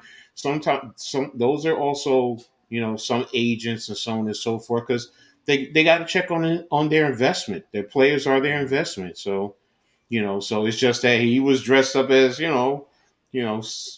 Some people said he looked like mafioso, and one person said he looked like he came from a Michael Jackson video. So I was just like, oh, okay, whatever. Look, leave the dude alone. That's his style. That's his style. I ain't mad at him. So, but That's hey, funny. yeah, Yeah, yeah, I'm yeah. cool I with it. mean, listen, I don't know, whatever. Who cares? It's all for fun. I mean, the Jets. That's a good win for the Jets. Um, they're gonna get an angry Miami team this week, so we'll see. Good test, and they play Washington the week after. I think the Jets could get a win right there. So, with the Jets, they're gonna run it back next year. We all know that they're gonna run it back with Rodgers this time, and we'll see what they do. They don't have a lot of money, but they want Adams, and I think they should definitely draft a tackle if you are gonna go all in with Rodgers. And we'll see what happens. I looked at the Jets schedule. They have two more wins there. I think they could beat Washington, and I think they can beat New England at the end of the year. Yeah. Looks like New England is out on Belichick. Rumors are starting to circle. So we'll see if he wants to stick it to the Jets one last time. but um, but yeah, you're right, man. If they're gonna run it back with Rodgers, they definitely have to improve that offensive line. You know what I'm saying? Because that defense is legit, and they do have weapons. They're gonna have to do something with that offensive line, man. So I think tackle would probably be the pick for them, Hmm. Right. if I had to say so right now. Not So there. Yeah, yeah, the kid from Penn State or Alt, if they're there, one of those two. Based on I was where they are right hoping to now, get one yeah. of those too, but I really wanted one of those too. But we'll see what happens. There is a yeah, bunch of other tackles in this draft too. There's like seven of them that are yeah. But supposed to go in the Me and first two Coach was rounds. looking Or at one three. from Washington, but yeah, I would, yeah. yeah, I just for Fasano. yeah. Yeah, You can get him, and what's up, Grega? And even move him inside the guard if necessary. what's good, But bro? What's good? Thanks for joining the show. Appreciate you. If you don't mind hitting that like and subscribe button for us, appreciate you joining in. so it's but you can get them. There's plenty of linemen. Hell, I mean, the two that I'm going to be checking is Fashano and Christian Mahogany, offensive guard from Boston College. You can probably get him later in the draft. Big kid, nasty Jersey kid.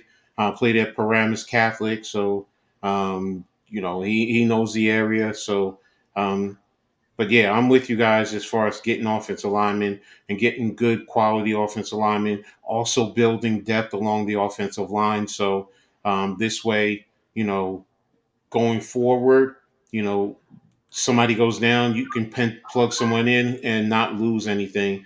And if you're bringing back Pugh also as another guy to either come off the bench or if you feel he's good enough to start, whatever. But that's how I'm looking at the offensive line. If I can get Fashano, man, if you haven't seen this film, all I'm going to say is just go watch this film. That's all I He's can a football tell you. player. Yeah, Yeah. The kid he's a plays football left player. tackle, but when you see him move, whew, and he moves people too. So, And that's what we need, man. That's what this Giants team needs, man. Like I told Pat this, man. I want this to be a running football team. Like let's get back to Giants football. Let's let these fans want to get cute and they want to get this quarterback and they think they're going to throw 50 times in MetLife in December with Caleb Williams or Drake May or one of these quarterbacks, man. I've been doing my homework on the quarterbacks. Not overly impressed with any of them, to be honest with you. If I had to pick a favorite, it'd be Jaden Daniels right now, just because what he adds to the running game, and I feel like he'll be an easy transition into this offense right now. With him, DeVito, and Jones, they can pretty much all run that same type of offense, that zone read option type offense. And I think that's the kind of team I would like to build with this Giants team. You know what I'm saying? A running football team because look at your competition. They all run the football. The Eagles run the football. The Mm-hmm. 49ers run the football. Dallas can run the football. Detroit runs the football. They all run the football very, very well. Green Bay, they were missing Aaron Jones last night. That hurt their running That's game. crazy, man. So, you know what I'm saying? So look, these teams ain't getting cute. You know what I'm saying? Everybody wants to be Kansas City. Kansas City is an outlier. And even they look pedestrian because they didn't have Pacheco. You know what I'm Mm-hmm. saying? That's what we talking about. But the analytics and hey, you can't win without a quarterback. You gotta have a quarterback. It's the most important position. Hey. You know what I'm saying? So what I do here is I bring facts and it's facts over feelings, man. You could say, oh, I love quarterbacks, man, but at the end of the day, running the football matters. And that's how you still win in this league, man. You know what I'm saying? Yes, you do need a quarterback. You do need a quarterback. You can't have no bum out there. You know what I'm saying? You can't have Mac Jones or you know what I'm Mac saying? Jones. Yeah, I'm not going to hold you. You can't have no scrub. You need somebody competent out there, man. But check it out. And I put this stat out here. I Excuse me. retweeted this, and it says QBs to win in Week 14 of the NFL season: Billy Zappi, Zach Wilson, Joe Flacco, Josh Dobbs / Nick Mullins, Jake Excuse Browning, me. Tommy DeVito, Will Levis, Derek Carr, Baker Mayfield, Russell Wilson, Brock Purdy, Justin Fields, Josh Allen, Dak Prescott, and Lamar Jackson. I see two above average quarterbacks on that list, and that's Lamar and Allen. Everybody else is average, in my opinion. They just have better teams than we do. Even Dak, even Russell Wilson at this point in his career. But I'm Unpopular Opinion Sports. Y'all hit that like button. Facts over feelings over here. Let's get it. Alex, Big Blue in the Bronx. Shout out, man. If you ain't subscribed to Big Blue in the Bronx, I don't know what you're doing, man. Excellent content creator, man. He is excelling right now. Getting interviews with the coach of the New York Giants, man. That's our bro, man. So definitely go sub up to Alex, man. He knows his stuff. He says they need to build their O line like the Eagles. Facts. I still think we need a QB. I'd rather be pass first. Not saying we don't need a ground game. Brandon Brown needs more of a say in my opinion. Yeah, absolutely. I love Brandon Brown. Scouting. He's gonna be a general manager someday. We're gonna lose him. He's gonna be a general manager for somebody. But yeah, let's build a O line. Let's build a O line like the Eagles. You know what I'm saying? Or like Dallas or like Excuse me. Detroit. Detroit has an excellent O line. Let's build an O line. We have pieces. We have Smiths. We got Thomas. We might have Neal if they can get him right. So we got pieces on the O line. We're not that far away. It's not like we don't have anybody, but we still need to keep building, keep adding talent to that group. He also says that we build our trenches strong like the Eagles. We can beat the Eagles, Cowboys, 49ers as teams. Goes for the defense too. We get beat. We can beat up on poor teams, but it doesn't matter. We get pummeled by the big boys. Absolutely, absolutely, man. And that was the difference in that Dallas game, man. They're just stronger up front. You're getting bullied. You know what I'm saying? You've been getting bullied by Philly. You know what I'm saying? You got bullied by the 49ers earlier this year. So that has to stop, up front. Even going back to last year in that Detroit game, I thought they got bullied up front. You know what I'm saying? These teams are building strong in the trenches. And you guys want to chase a quarterback, but the quarterbacks on these other teams, are they elite? Honestly, let's keep it a buck, man. Like because this quarterback situation is getting out of hand. People telling me Brock Purdy is that dude. People telling me Jalen Hurts is that dude. People telling me Dak Prescott is that dude. People telling me Jared Goff is that dude. They kicked Jared Goff. They traded him off of the Rams, off a Super Bowl team, because they felt like they could upgrade. But guess what? Teams matter. Teams matter. And Jared Goff with a good team is in the playoff hunt. You know what I'm saying? So let's be realistic here. Let's take the emotion out of it. Just because you tired of one player, let's take that out of. Let's take the emotion out of that, man, and let's build a team that can compete. Let's build a team that can compete. You know, you want to chase the quarterback. You know, and it's so double sided with this Giants fan base. On one side, they're saying, "Well, we hate DJ and we want to, we want to move on," which is fine. You know what I'm saying? But on the other hand, you saying you need an elite quarterback. But on the other hand, you seeing a third undrafted free agent win football games for you. So which is it? Which is it? Is it the quarterback? Is it? You see? That's why they won't come on here and debate me. I'm too logical. I will make you dudes look stupid because you sound stupid. Go get a quarterback. Go get a quarterback. But I just ran down a list of backups and third round undrafted rookies that are winning football games. Look at the dude in Cincinnati. They ain't think about Joe Burrow. He got them cats on fire right now. Stop playing games, Giants fans. For real. This has got to stop. Let's get to some more comments. Nimmer says, Caleb Williams or Drake May will go to the Patriots. Plus, we have a quarterback right here now. I agree. We have a quarterback, but who am I? and Drake May and Caleb Williams, they can go, and I wish them cats all the success in the world, man. Unless they playing the Giants, if they ain't on the Giants. That's how I roll. Yo, what's up, Mitch? What's At the end of the day, I'm Mitch in the building. it ain't gonna matter if you go there and you can't protect these dudes or they don't have no weapons. Look at Bryce Young. He's struggling. Everybody wanted him. Top pick, generational talent. Heard all the same things.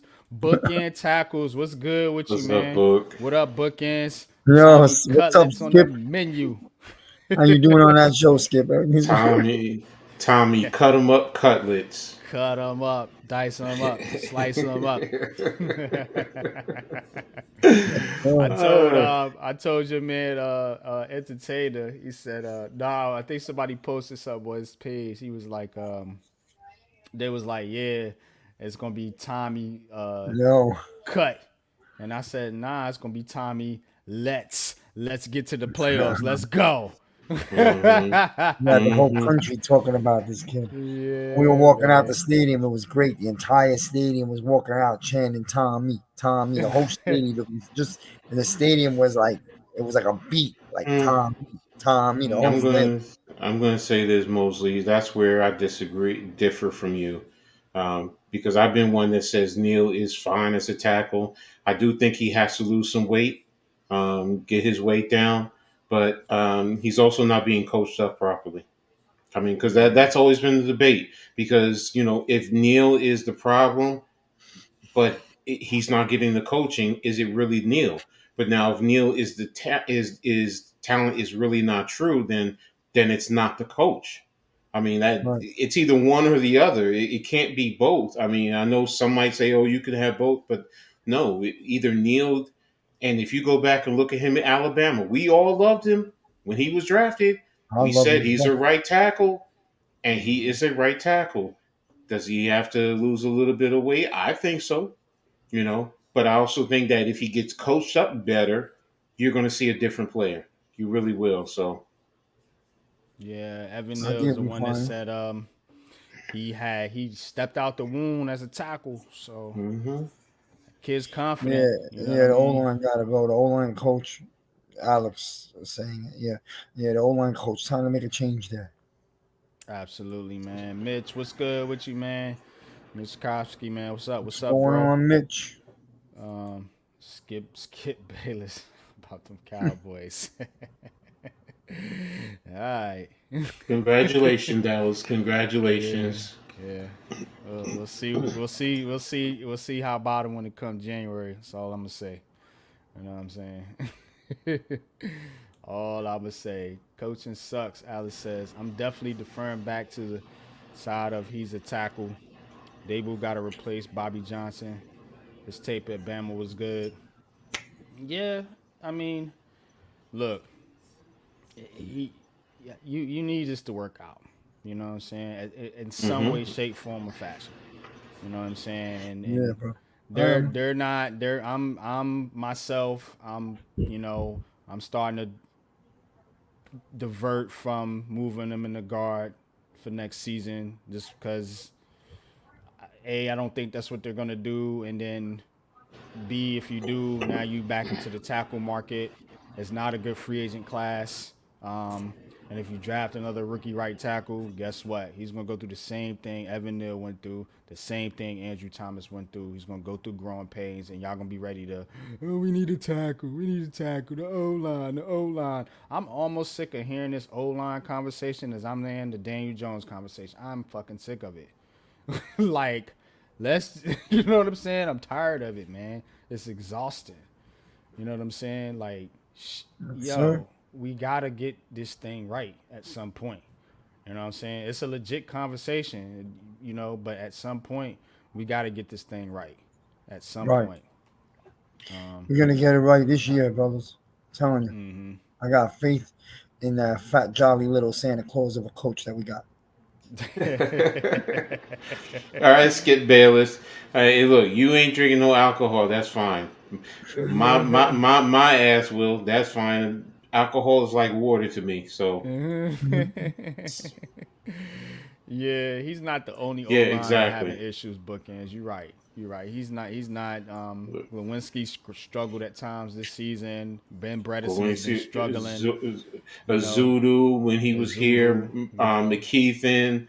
I mean, that's why I said, it's I either even seen they have Smith's talent. whiffle on a block Exactly. a couple times in that game last night. So Right. So it comes down to coaching. That's my whole point. So and I don't call for coaches to get fired. You know, could- how does it? But how do you improve the offensive line? How do you improve the talent? So, and It's then on to him. me, for a whole team, the most important position. I'm sorry, y'all can tell me quarterback, but the most important position is the offensive line because that controls and sets up. That even helps your defense. Because if an offensive line is allowing the offense to do whatever it wants to do, it allows the defense to rest up. So that's the most important position for me. So Right. everybody fucking plateau. McKeithen yeah, hasn't gotten hands on anybody. Yeah, yeah, yeah. yeah. I Give me mean, Mike Mike Munchak. Munchak. Yeah, I don't have an issue. or Pat Munchak, Flaherty, Flat assistant Flaherty is coach. right there down the road at Rutgers, and you Yup, know what he did. So yup. he's done wonders at Rutgers with the offensive line. I'm telling you, I'm a Scarlet Knight fan to death. So, but hey, I don't have an issue with Munchak either. Munchak is definitely an elite coach. So, Yeah, like but I like this comment by Bookends. You not like you can pull three off the street. You have to get what you have better, right? You can't keep, mm-hmm, and this is my mm-hmm. thing. You know what I'm saying? It's it's similar to the quarterback situation. You just can't. You can, but at some point you got to develop what you got. You know what I'm saying? At some point, you got to develop what you got. The same people that don't want to be patient, or some of the people, the same thing. Some people don't want to wait for the quarterback to develop. Some people don't want to wait for these old linemen to develop. You know what I'm saying? We're impatient as hell fan base. I am included in that. I am not absolving myself from criticism. Trust me. I've been one to say move Evan Neal's, you know what, into guard because I'm sick of it. You know what I'm saying? But that's the impatientness that we have as Giants fans. We have to, at some point, start to and just be patient. Let's see how it plays out. You know what I'm saying? It worked out Right. fine for Andrew Thomas. Let's hope it works out fine for Evan Neal.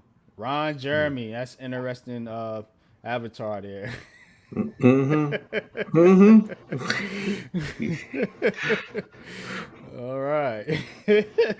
Thanks for tapping in. Make sure you hit the like button, man. We Definitely, appreciate man. it. Appreciate you. D-Dan says, was Hyatt locked up by the defense last night? I don't remember any shots down the field. Nah, they just had a different game plan.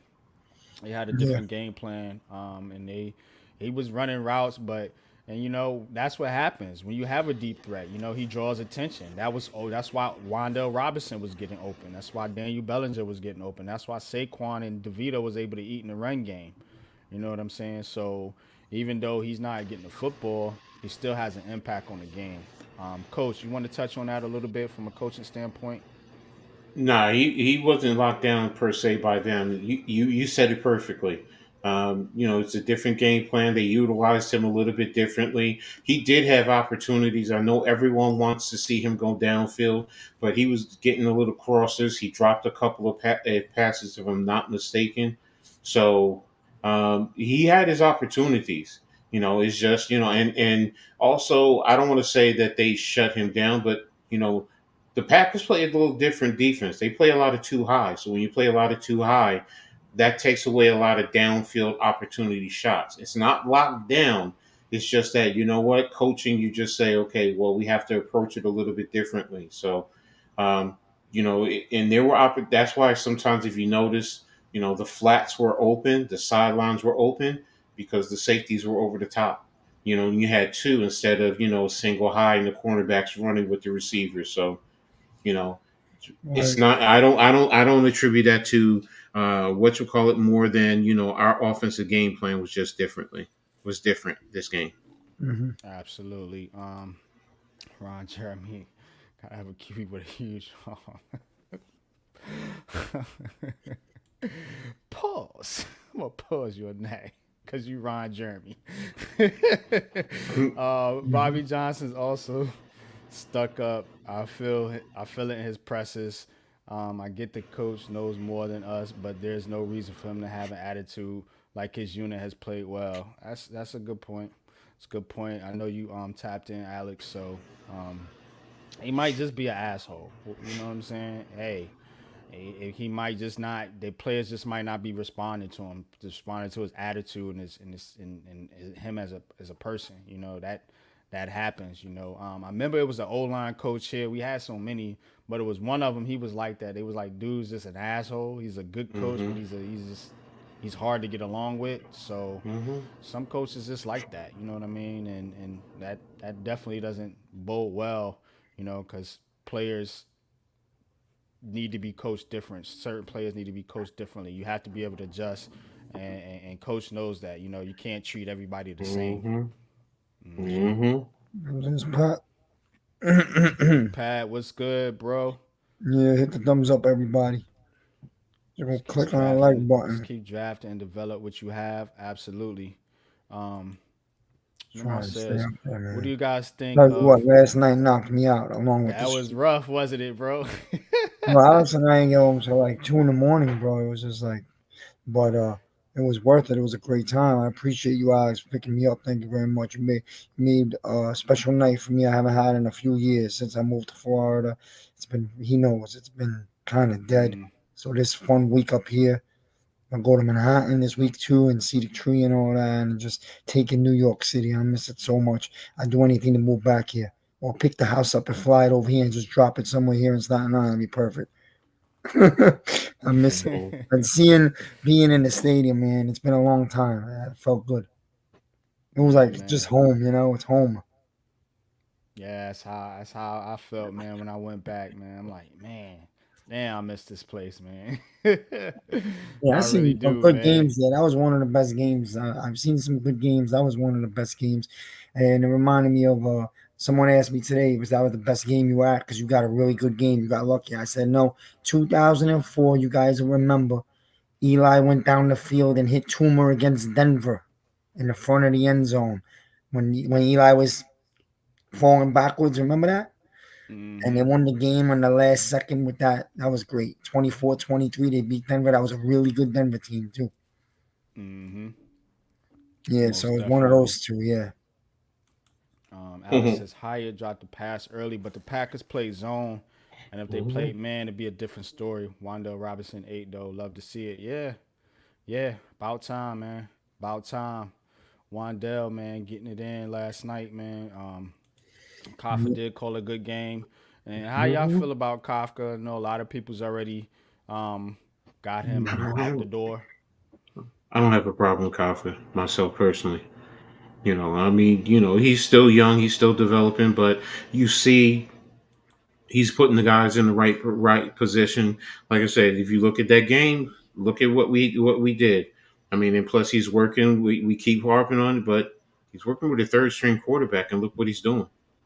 The bottom line is he's using his playmaker, and he's stopping on 3rd and 2, going spread 4, 5, 6 times in a game, as opposed to just line up and run the damn ball, or at least keep Barkley in the backfield so you force the defense to adjust. So, but again, he's learning, and I don't have an issue. Like I said, that play that he hit Kafka for not Kafka, Wandale Robinson for the big play on the sideline.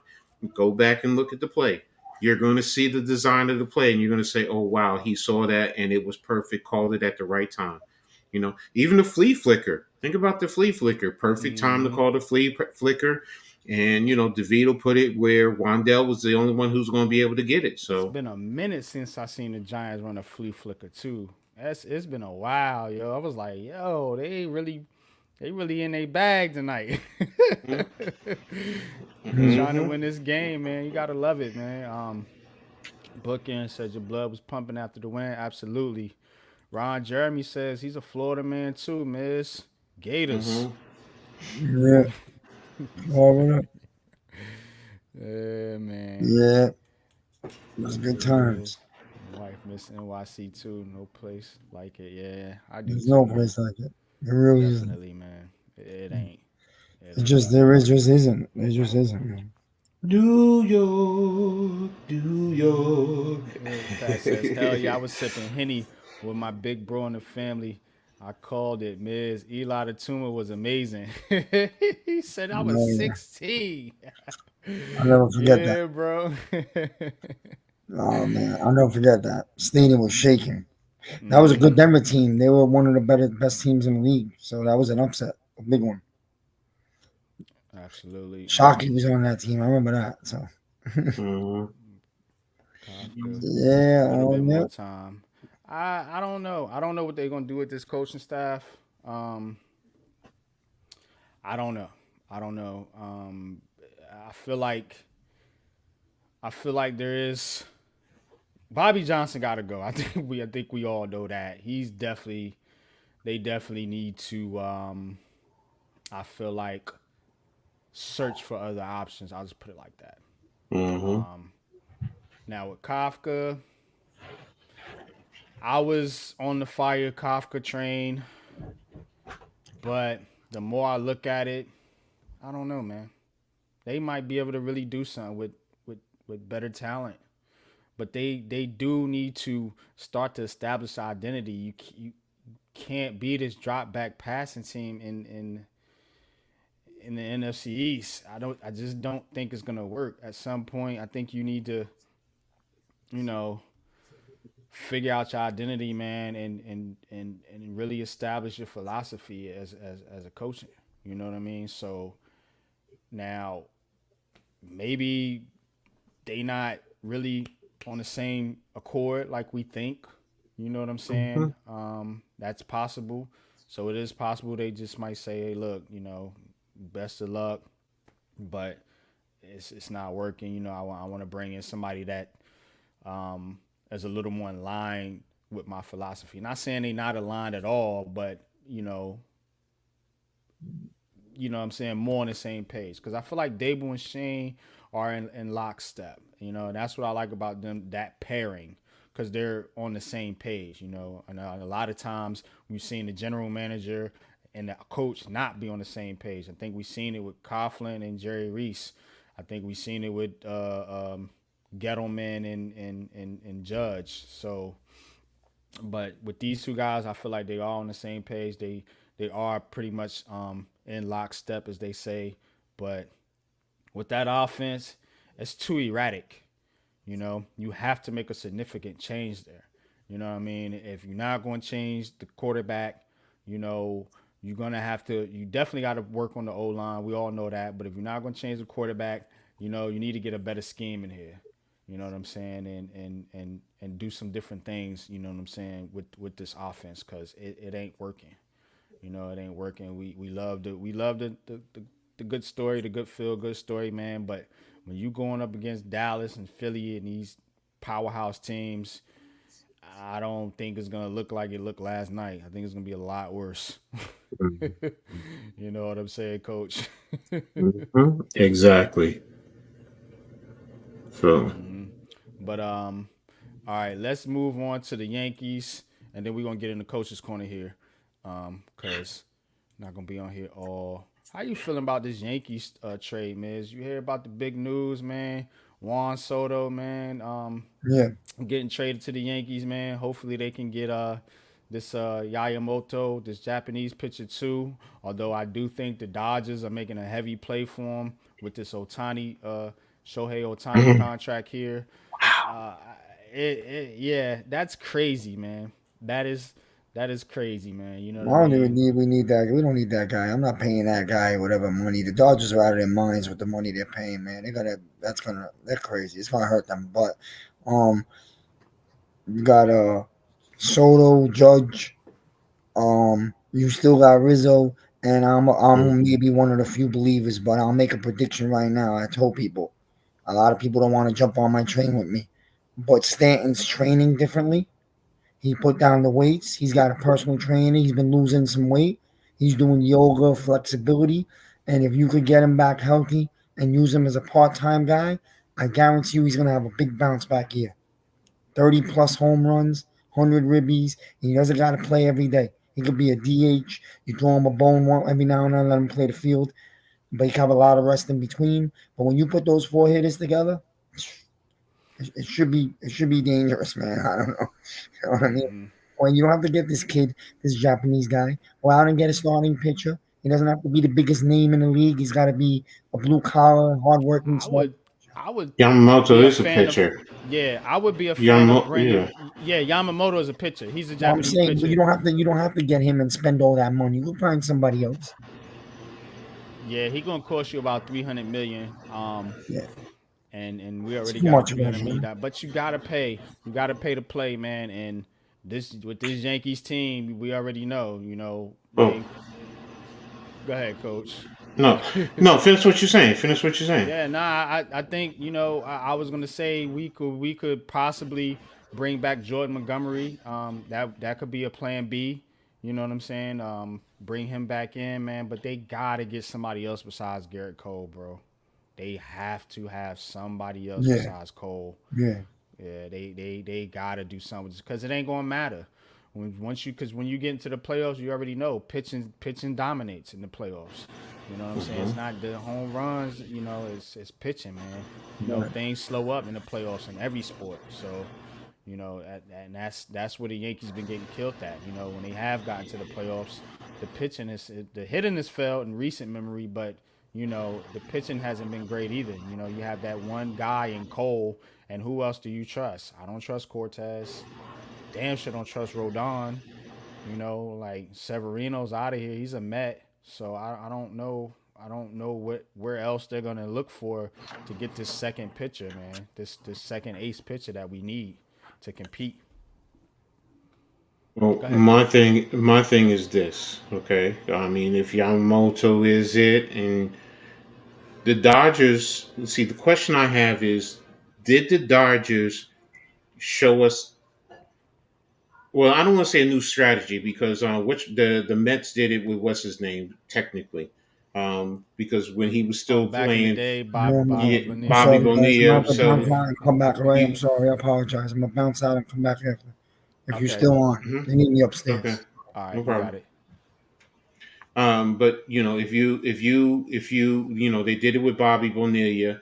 I mean, they would whether it was they were paying whatever the million, but they deferred the money, and that's money that is it on the books or is it coming from a different area within their business?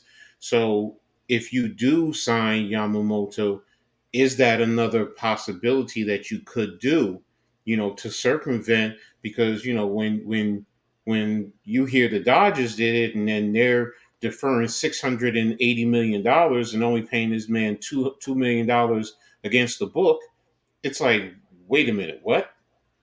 So is that a new strategy teams are going to be looking at? So could you do that? I mean, yeah, we need to know more. I need to know more of, how it's accounted financially later when it hits your books.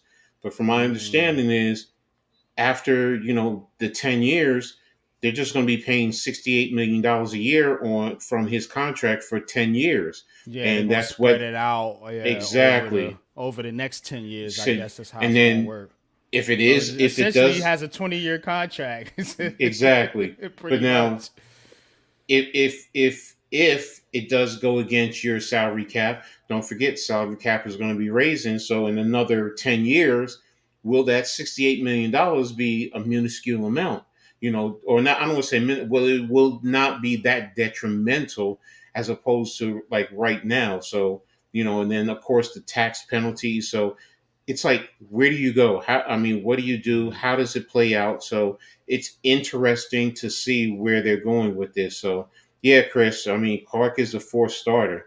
He Mm, definitely is. So, and that's the thing, if you yeah, get a we kid need or a number whoever, two though. if Yeah, you we get a need a number number two, two. it's going to push all the other guys down, which now solidifies your lineup and makes it a whole lot better. So, Mm, I'm real interested. Alex, if you're there, if you know about this, tap in and let us know. Because mm, it's intriguing. When I saw that, where what you call went to the Dodgers, and then they released, oh well, they're deferring $680 million. I was like, that's crazy, that's bro. crazy, That's and then crazy as hell. and they're going to basically pay out after 10 years, whether he's on the roster or not. It's like, whoa, that's a crazy concept. But now, did they open the door, or did they were they smart to show everyone there's an alternative measure to circumvent your salary cap and how you can play it and do certain things? I'm interested because now if Cause that's the it's case, totally legal. Yeah, yeah, exactly. It's there's nothing you can say. It's say totally legal in the rule books. It's not a violation of what they doing. People might not like it, but it's legit. And let's say we don't do that for Yamamoto. The other option is Soto. We're trying to get him to come here. So could you Cause he see gonna the cost Yankees? 500 million Exactly. around So about. Yeah. could the Yankees say, "Well, we'll give you the five, and we can defer some of the money and blah blah blah blah blah." Mm, So, and he's only 25. yeah. So, it's like, right now I'm just so intrigued, and it's like, okay, well, this a new trend that it can't happen in the NFL because that's a hard cap, but you wonder about the NBA, but don't forget the NBA does have a softer cap. So, if they don't have the rules in place, Hmm. I would somebody in the NBA make an effort? I don't know. I'm just, like I said, I'm intrigued. Strategy like that just says, "Whoa, okay, it opened my eyes." Of what can you do? How does that allow you to really help your team? Because right now the Dodgers with what you call it, maybe they get Yamamoto because they bring him in. They already have one Japanese player. He's on the West Coast, close to the Japan. I wouldn't be surprised right Yeah. now. That's So, what they trying to do, coach. I think they trying yeah. to they trying to lure him in. That's why Otani was like, "Look, I'm gonna push my money down the road. Hmm. Go get my man's. You know what I'm saying? Let's go get this chip." Exactly. Cause I think that's what they trying to do, man. So it would not shock me at all if they do get Yamamoto. As a Yankees fan, I do not want that to happen. You know what I'm saying? Cause that team gonna be woo. Yeah, I know. I know. Man, It, gosh, oh my, you it's got. it. And Go remember, ahead. Otani is a pitcher too. He's Hmm. not gonna pitch next year, but he can be. Yeah, he's a lights out pitcher too. So it's like you got one player that can be the top of his game, and that's rare, man. That's rare, man. That's rare, Exactly. man. So, hey, look, I'm hating, but not hating because I totally get it and I totally understand what they're trying to do. You know what I'm saying? They trying to load this team up so they can go get a couple World Series. Good point, You know what Chris. I'm saying? Before Good time's point. out. Says I like what I saw from LeMay in the second half. I like him in the leadoff spot. Yeah, Soto can lead off too. I think he can lead off too. He has that ability, so we're gonna see, man. It's gonna be real interesting, man. It's gonna be real interesting moving forward this baseball season, man. I just want to see what the Yankees are gonna do to follow up, cause it's an arms race right now. It's an arms race between the Yankees, the Dodgers. You know, the San Francisco Giants are in the mix. You know, you can't count out the Mets. So it's a race for this Yamamoto kid, man. So we're gonna see, man, who comes out on top. But ultimately, the Yankees have to do something as far as pitching. I'm feeling better, a whole lot better about the lineup right now. But man, go get me a star pitcher, man, and let's go bring this thing home, man, where it belongs, man. 27, man. We need that 28th, man. I need that 28. Need that Exactly. 28, bro. Exactly. Get it. Ring me, baby. Ring me. Ring me. All right, man. We at 2 hours now, so we're gonna get in the coach's corner and we're gonna wrap this thing up. And then Mar says, I wouldn't lie, I've been screaming that we should move Shea Tierney upstairs as the offensive coordinator, but after last night's victory, Mike Kafka I would still keep. I'm not going to hate if they bring back Kafka. It wouldn't be my preference. That's just my personal unpopular opinion. As I like to say, y'all hit that like button. I personally wouldn't necessarily bring him back because I feel like you need to do something different on offense. Pat says, yeah, we need that weapon as a route runner to get the chains moving consistently. Absolutely. Absolutely, man. We need a possession type receiver. We've been saying that, somebody that's going to go up and get the football. You got your slot guy and Wandell. You got your speedster and Hyatt. Go give me a possession receiver. Go give me somebody that's going to fight for the football, red zone threat, so on and so forth. So definitely like that, man. Like that philosophy. But Coach, ready for Coach's Corner? Yeah, I'm ready. All right, man. We're going to get in the Coach's Corner, man, and we're going to wrap this thing up. Appreciate each and every one of y'all for joining in. Before I get in the Coach's Corner, man, just want to shout out Go Travels, man. Go Travels, definitely for all your sports travel needs. We are sponsoring this NFL draft event coming up here in April. A lot of draft talk and spaces right now. So why not pull up, man? Why not pull up? We make it very affordable for people, to come to the draft, man. It is a awesome event. If you're a sports fan, you definitely want to go to the draft. You've never been to a draft before. This year it is in Detroit, and you can get hooked up, man. If you just go to getouttravels.com, that's GETOUTTRAVELS. I'm going to put the link in the chat. This is the flyer right here. Draft 2024 group rates are available, man. So bring your homies, man. Bring your girls. Bring your family, whoever, man. And come out to the draft, man, and hang out with me and the crew, man. We're gonna be out there again. We was out there last year in Kansas City. It was a blast. So definitely, man. Got a lot of people signing up. So get it while it's hot. I'm telling you, it's an excellent deal. You don't want to miss it, man. Going out to Detroit. Can't wait to go to Motown Museum and visit the music history and the scene out there. I'm a big music fan, Coach. I know you're a music fan too. So definitely want to see the Motor City, man. Never been in Detroit. Very exciting, man. They have some awesome restaurants out there, some awesome spas and different things like that. So check it out, man. A lot of history in Detroit, and you don't want to miss it, man. NFL Draft 2024, man. Go to getouttravels.com. That's GETOUTRAVELS. And I'm going to put the link in the chat here in a minute. And we're going to get in the coach's corner, man. Definitely appreciate each and every one of y'all, man, for joining us tonight, man. I love my supporters. I love my followers, man. I love this chat. I love this community. I love this crew, man. So let's get in the Chris, I coach's just corner, put it man. in. Chris, I just put it in the chat for you. Okay, cool. All right.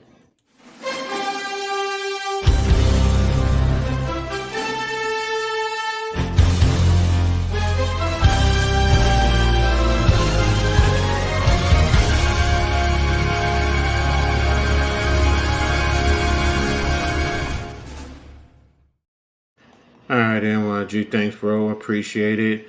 What's going on? Thanks to everyone for being here. This is Coach's Corner, where I give you, the touching on women's sports, college sports, some of the things for the local area. Right now, today, I'm going to be focusing on Syracuse and Rutgers University because, those are the two most popular teams, the biggest teams in the area right now. And both teams are headed to the bowl game. So I'm going to start with with Syracuse, and I'm actually going to start with their women's basketball team.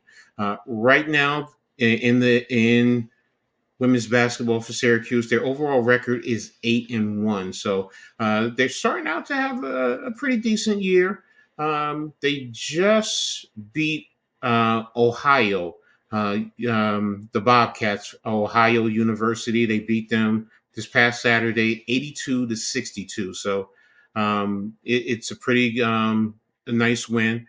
Their next game will be Monday, the 18th.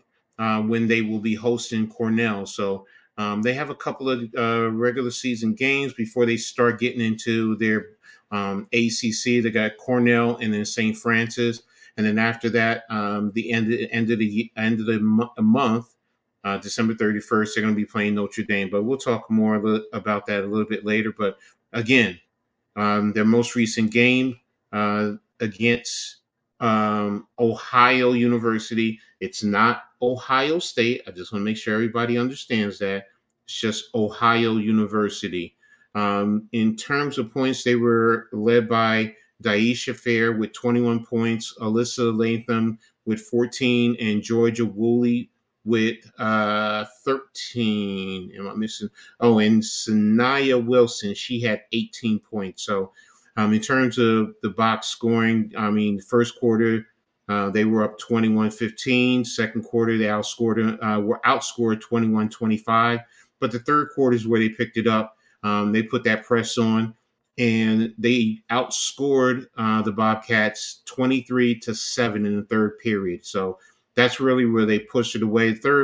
Last quarter, it was 18-15 for Syracuse, but overall, it's a good win. Like I said, they're 8-1 overall. So I'm definitely interested to see how they, fare as they get ready to close out the season and then eventually getting into ACC play. Definitely have some tough teams because, like I said, they're starting with Notre Dame, and then right after that, it's North Carolina. So those are some tough teams to start in when you get into ACC play. So, but again, just wanted to touch on that.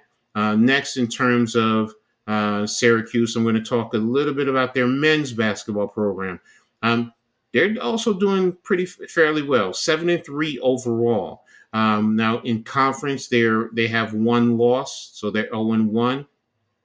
But their most recent game was against Georgetown. They just beat Georgetown on Saturday, 80-68. So that's a fairly decent win. Georgetown, even though they're in the rebuilding process, they're 5-4 overall. But still, they have their new coach who came over from Providence, and he's definitely building up a good program there. So for Syracuse to get that win, definitely a good one.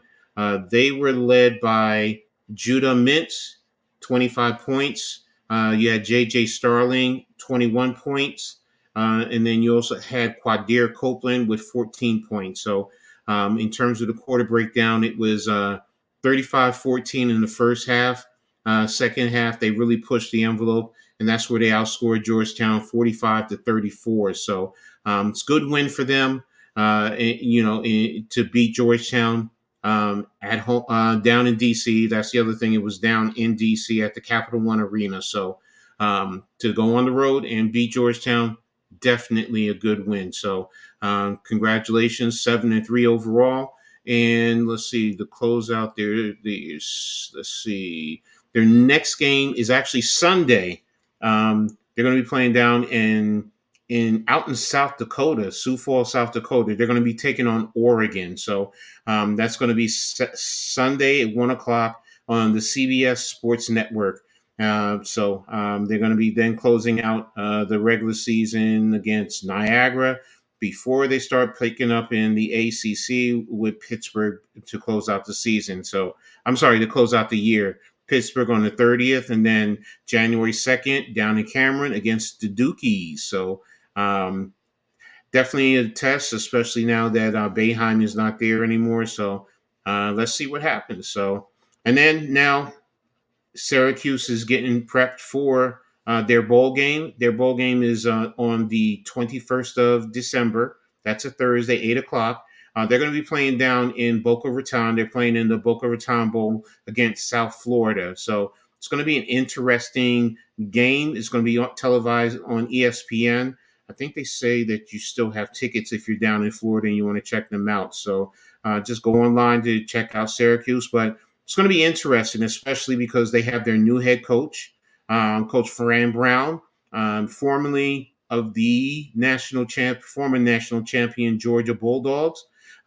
Coach Brown took this job coming back into the Northeast. He is considered the number one recruiter in the country in college football, and he definitely was. He was at Rutgers, did a great job there, and definitely did the same thing down in Georgia. But Syracuse wants to attack the Northeast, and that's already what he's doing. He's already started to bring in a couple of kids. I saw that he flipped 2 kids. One I definitely know of, and they committed to Syracuse.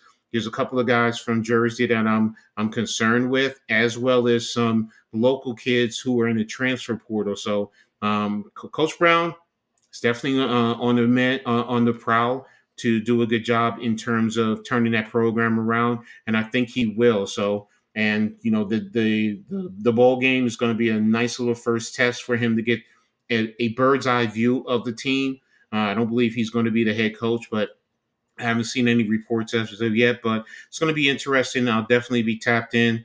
I don't know if I'm going to stream it, but we'll see what happens there. So again, they're getting ready for the roofclaim.com Boca Raton Bowl against South Florida of the AAC, American Athletic Conference. So, but that's all I have on Syracuse. Moving over to Rutgers, my Scarlet Knights. The Scarlet Knights, the women, are 6-6 overall. Let me double check that. Yeah, they're 6-6 overall, and they just had a tough loss on Saturday. They lost to number 16, 15, depending on the rankings, against Indiana. They lost 66-56 at home. So tough loss. That's their first loss in the Big Ten. But tomorrow they travel down the road into Princeton to take on the Princeton Lady Tigers. So it's going to be a big game and in terms of that game. So I'm going to try and tap in. I think it's going to be on the Big Ten Plus network. So interesting in the game against Indiana. Let me check out the box score. They were led by, Kayleen Smichael, their super sophomore, 19 points. Antonia Bates with 11 points. One thing that I did notice, Antonia, last year she was playing more of a wing position, but Coach Co has moved her to the point guard, and it looks like she's working with her there.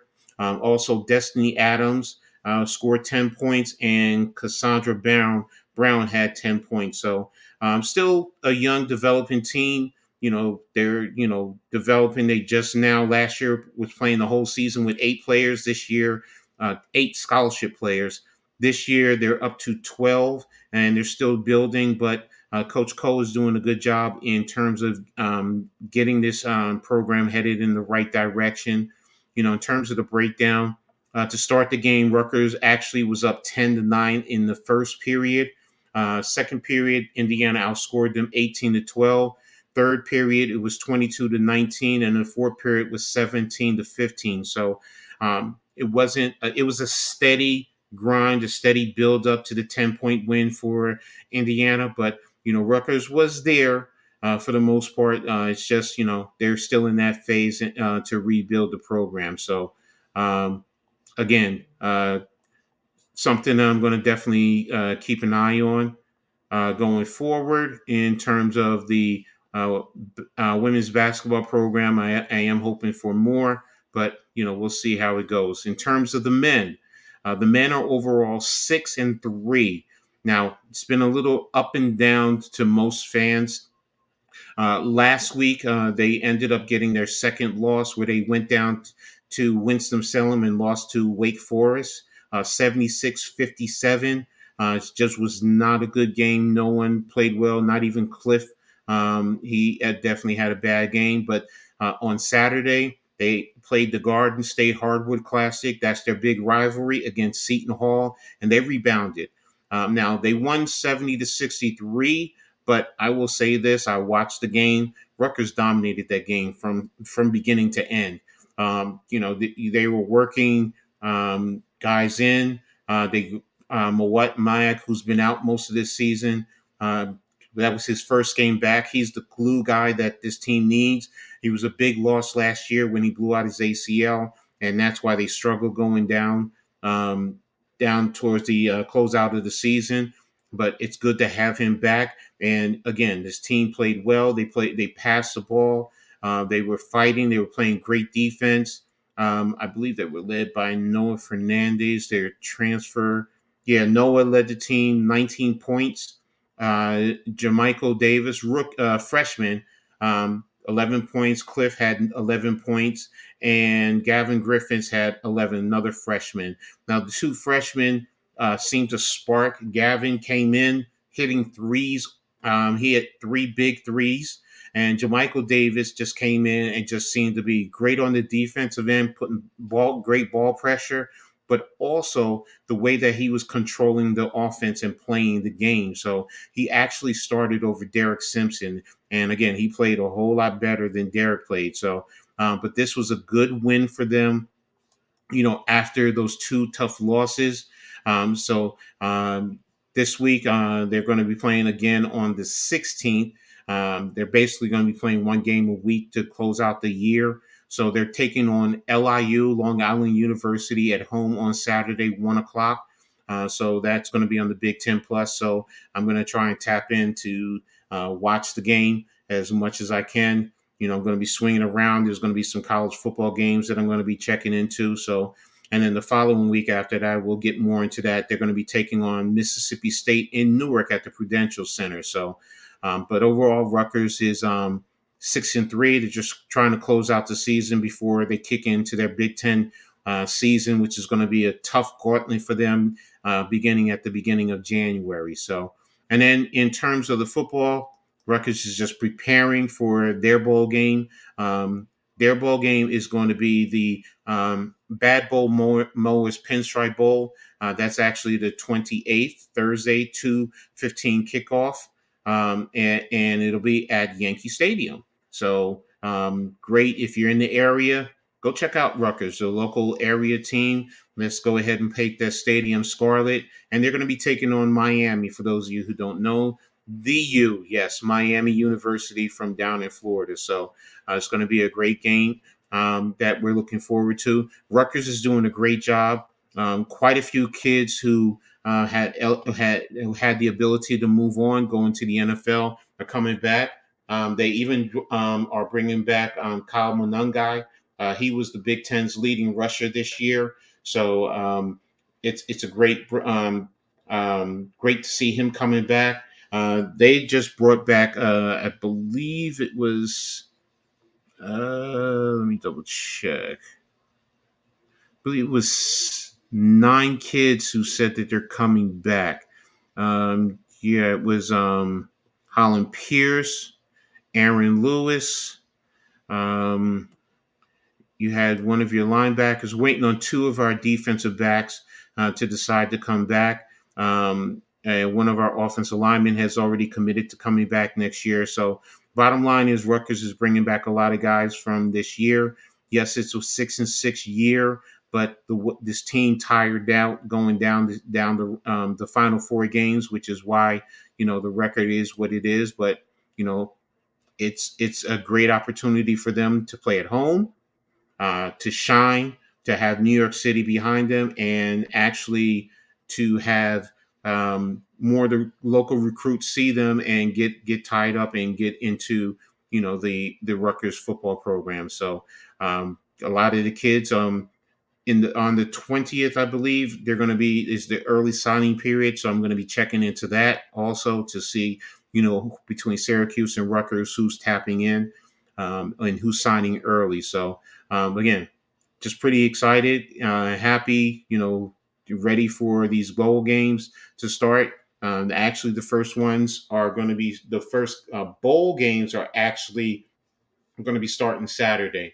I mean, I've been following the playoff games for the FCS, the lower level. Saw some great games. Shout out to Albany, the University of Albany. They went out to Idaho and took on I believe they were number 4 Idaho in the country in FCS. And they came away with an exciting win in beating Idaho. So they're moving on and this is the semifinal. So they're part of the Final Four, but now they have a very daunting task. They're taking on the number 1 team in the country in the FCS level, and that's South Dakota State, the Jackrabbits. The Jackrabbits are undefeated, so it's going to be a tough one for Albany. But hopefully they're going to be well prepared and ready to go. But that's also another local area team that I just wanted to rep out, especially with what they're doing. I'm going to be tapped in.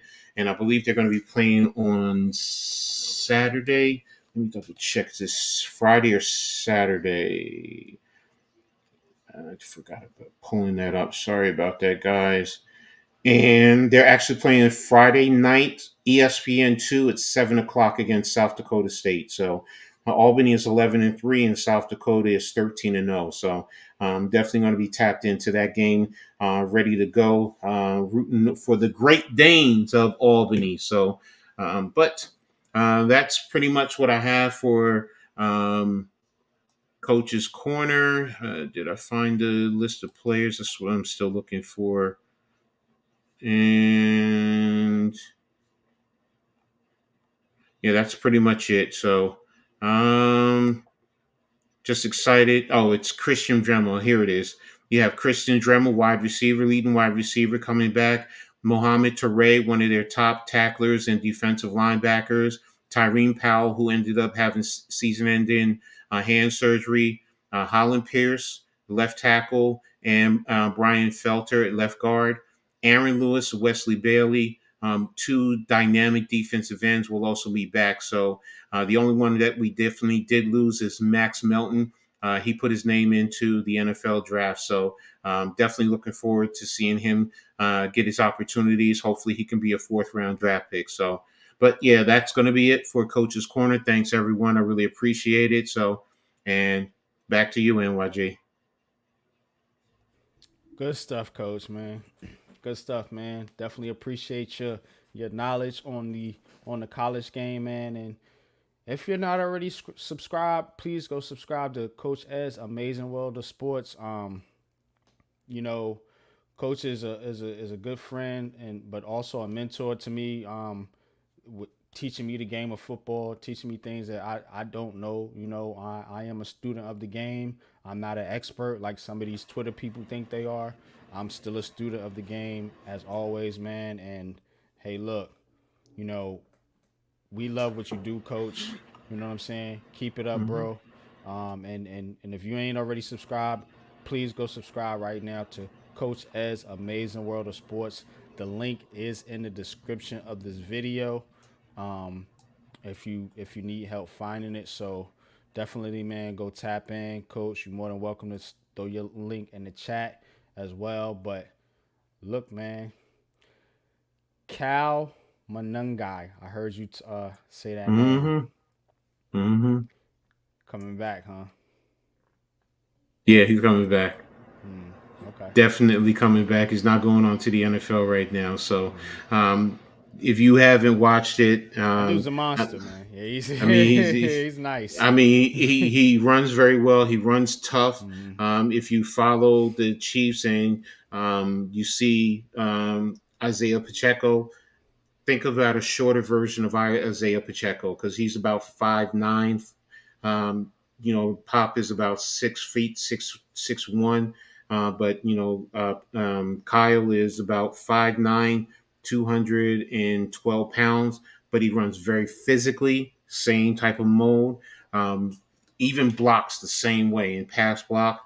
So definitely is someone very elusive in terms of how he runs the football. He definitely will make guys miss, but he'll also lower his shoulder and put it right into your chest. So he's definitely a running back that I'm ecstatic that he's coming back. Because of what he wants to do and for this university, because he said, number one, he's coming back because he wants to play in the bowl game. And the other thing is that he wants to set a standard for this university going forward. So to help bring That's it back big. to where Rutgers was before Shiano left the first time. So, but hey, it's big. Holland Pierce, big kid, 6'9", 300, and they say 330, but I think he's closer to like 350. But 6'9". yeah, when he came to Rutgers, he was over 400 pounds, and he's totally Mm. transformed his body. He's, someone who, he's going to be, if he's drafted, he's going to be a late round draft pick, but he's going to be a project who you can continue to work. He's worked and done wonders. He was a right tackle, but switched to left tackle this year, and has done a masterful job, wonderful job. So, um, again, I can't speak highly, and I can't give these kids enough praise, for what they've done for this university, how they're committed, how they believe in what Coach Shiano is doing, Yeah. and how they want to help this university as well as Jersey. A lot of these kids are from Jersey, and they want to rep Jersey, or the area, and help get the kids to come in here. That's why this is critical, especially with the hiring of Coach Fran Brown up in Syracuse. So, and that's why I'm also ecstatic, because if Syracuse and Rutgers can put a hold on the Northeast and really do well in their respective conferences, it's just going to help make it that much better, in the Northeast in terms of football. And that's what I'm looking for. So, but We yeah. need that in the Northeast, man. I mean, Mhm. wouldn't it be good if the Giants and Jets can, particularly the Giants can get some of these kids that's in their own backyard, you know what I'm saying? Exactly. And That are that's actually the whole good. thing. Yeah. Mm-hmm. So these kids go to high school. They look at DeVito. Yeah, okay, he went to Syracuse, local program, but Mm-hmm. now he's playing in the NFL. So these kids can do the same thing. You're playing in Jersey. In New York City also, because What was Shiano that is. quarterback we had from Syracuse a while back? Played up under Eli. I remember that dude. They drafted him like in the fourth round, I want to say.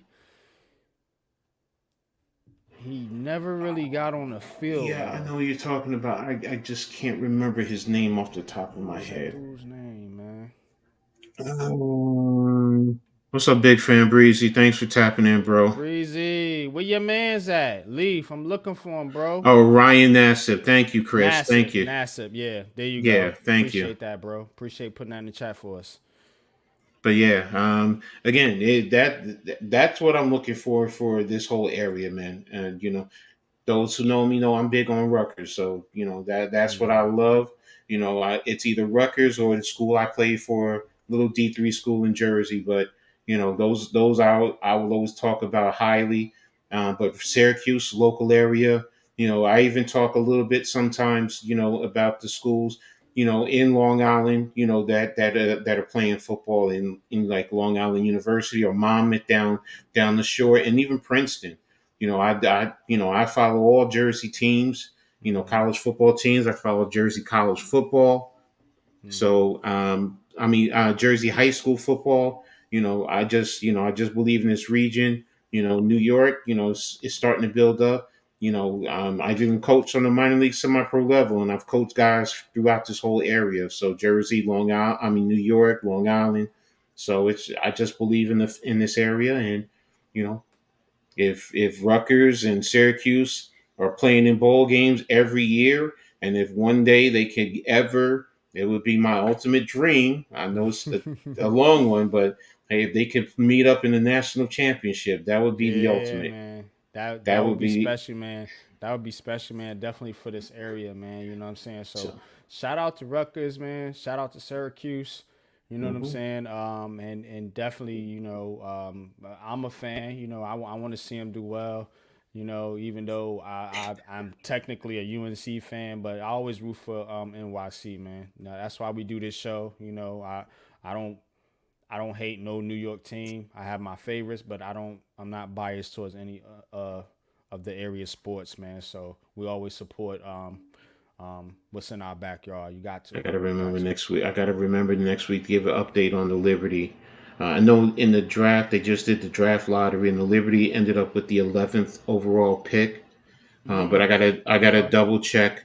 I gotta double check what the ladies are doing overseas internationally, because I forgot. I said I had wanted to do that, and I forgot to look it up. So, but yeah, I'll have that for next week. Okay. Bet, man. Y'all tap in next week, man. Coach gonna give you an update on the ladies. Yeah, I love my Liberty, so definitely. So Big time facts. Yeah, he ducking Breezy. He ducking, man. Leaf is ducking me right now, bro. I've been looking for him since last night. I can't find him. He's MIA. Put an APB out for him, bro. I don't know where he is. He's ducking. His team lost, and now we can't find him, bro. He was in all my chats all week long, talking that you know what. Now I can't find the homie. Where's he at? I need to go check on him, bro. Hope he all right. Shout out to Leaf though, man. Shout out to Breezy, man. Shout out to everybody in the chat, man. Appreciate all y'all coming through. Chris, man, appreciate you, man. Definitely, man. Shout out to you, man. Definitely appreciate you tapping in, man. You already know, man. Big fan Breezy. That's my bro. If you ain't subscribed to Big Fan Breezy and you're a Brooklyn Nets fan, I don't know what you doing with your life. For real, man. This dude got it covered from A to Z. All Brooklyn Nets, all day, every day, bro. Excellent content creator, man. Love it. Rafe, look, man, I know you was trying to get on the show, but I distinctly stated that I was only letting Miz on the program tonight. So not trying to be you know what, but when I say something, I mean it. You know what I'm saying? Like we stick to the program. We have a format for this show, and when I put the link in the chat, it's for certain people because we want to get their perspective on New York sports. You know what I'm saying? And that's all it was. No disrespect to you, man, but definitely, man. Next time. Neymar, appreciate you, man. Appreciate you coming through. Mosley, appreciate you, of course. Big Pat Sports Talk, always, man. Holding it down. Appreciate my bro. D-Dan, appreciate you. Appreciate you coming through for sure. Ron Jeremy, man. Salute to the hmm legend. Salute to the legend. hmm Um, Alex, what's good, man? Appreciate Alex coming through, man. Always, man. If you ain't subscribed, all these links are in the chat for everybody in the Big Blue crew. I put every link in the chat for everybody because I want to support you guys like you support me. That's why I do what I do.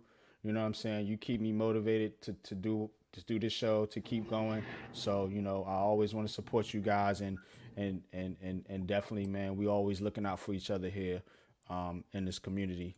Bookends, man. Definitely appreciate you coming through, Bookends. Skip Bayless in the building. Definitely, man. Appreciate you, man. Appreciate you stopping through, man. Holding it down. Gregor John, appreciate you. Appreciate you. Wells, appreciate you, man. Always, man. If you ain't checking out Leather to the Face on Saturday nights with him and G Nation, I don't know what you're doing, man. That show is awesome. If you like boxing, if you like UFC, definitely go check them out, man. And the show is just funny as hell. We always cracking jokes, always cutting up, man. You'll enjoy it, man, for real. Chris, man, appreciate you coming through, man. Ghost Dog, man, always holding us down in the chat, man. For real, for everybody on the Big Blue crew, man. Ghost Dog, man, definitely, man, great supporter of the show, great supporter of the crew. And of course, my man Miz coming through, joining us on the panel tonight. Love to get his perspective on all New York City sports, especially the Giants, especially the Yankees. So shout out to Miz. He has his own channel. He does Miz in the midday. Please go sub to him. Again, link is in the description of the video. And CPNY Sports Network, man. Appreciate you coming through, man. Appreciate crowd favorite coming through. Let's go Yankees. That's right, man. Let's go be the evil empire again, Yanks fans, man. Let's go double down, man, and go get this. I'm getting greedy now, Coach. Man, like I'm all for it now. I'm all for the smoke. I'm all for the BS now. Like let's get it done, man. You know what I'm saying, man. I want to get back to that pinnacle, man. You know what I'm saying. I want championships in New York. We need championships here, man. Yank rings, right, Coach? Yanks, go get one. Giants, go get one. Jets, do something. You know what I'm saying? Shit, man. You know, Knicks, Nets, it is what it is. But hey, they at least they competitive. So, Chris Kaler, thanks for tapping in today. Met the brother today, linked up on the Jimmy Randazzo. I don't think I said his name right. So the Jimmy Randazzo show. It was a nice space. You know, had some great talking Giants as well as Yankees. So, you know, thanks for your contribution and linking in and showing support. So definitely appreciate you. So hoping to link up and, you know, we definitely do more work, man. So thank you again for tapping in. So absolutely. But you know what it is. We're going to get up out of here, man. And we will see you guys next week. Same bat time, same bat channel, man. Till next time, y'all. Peace. peace.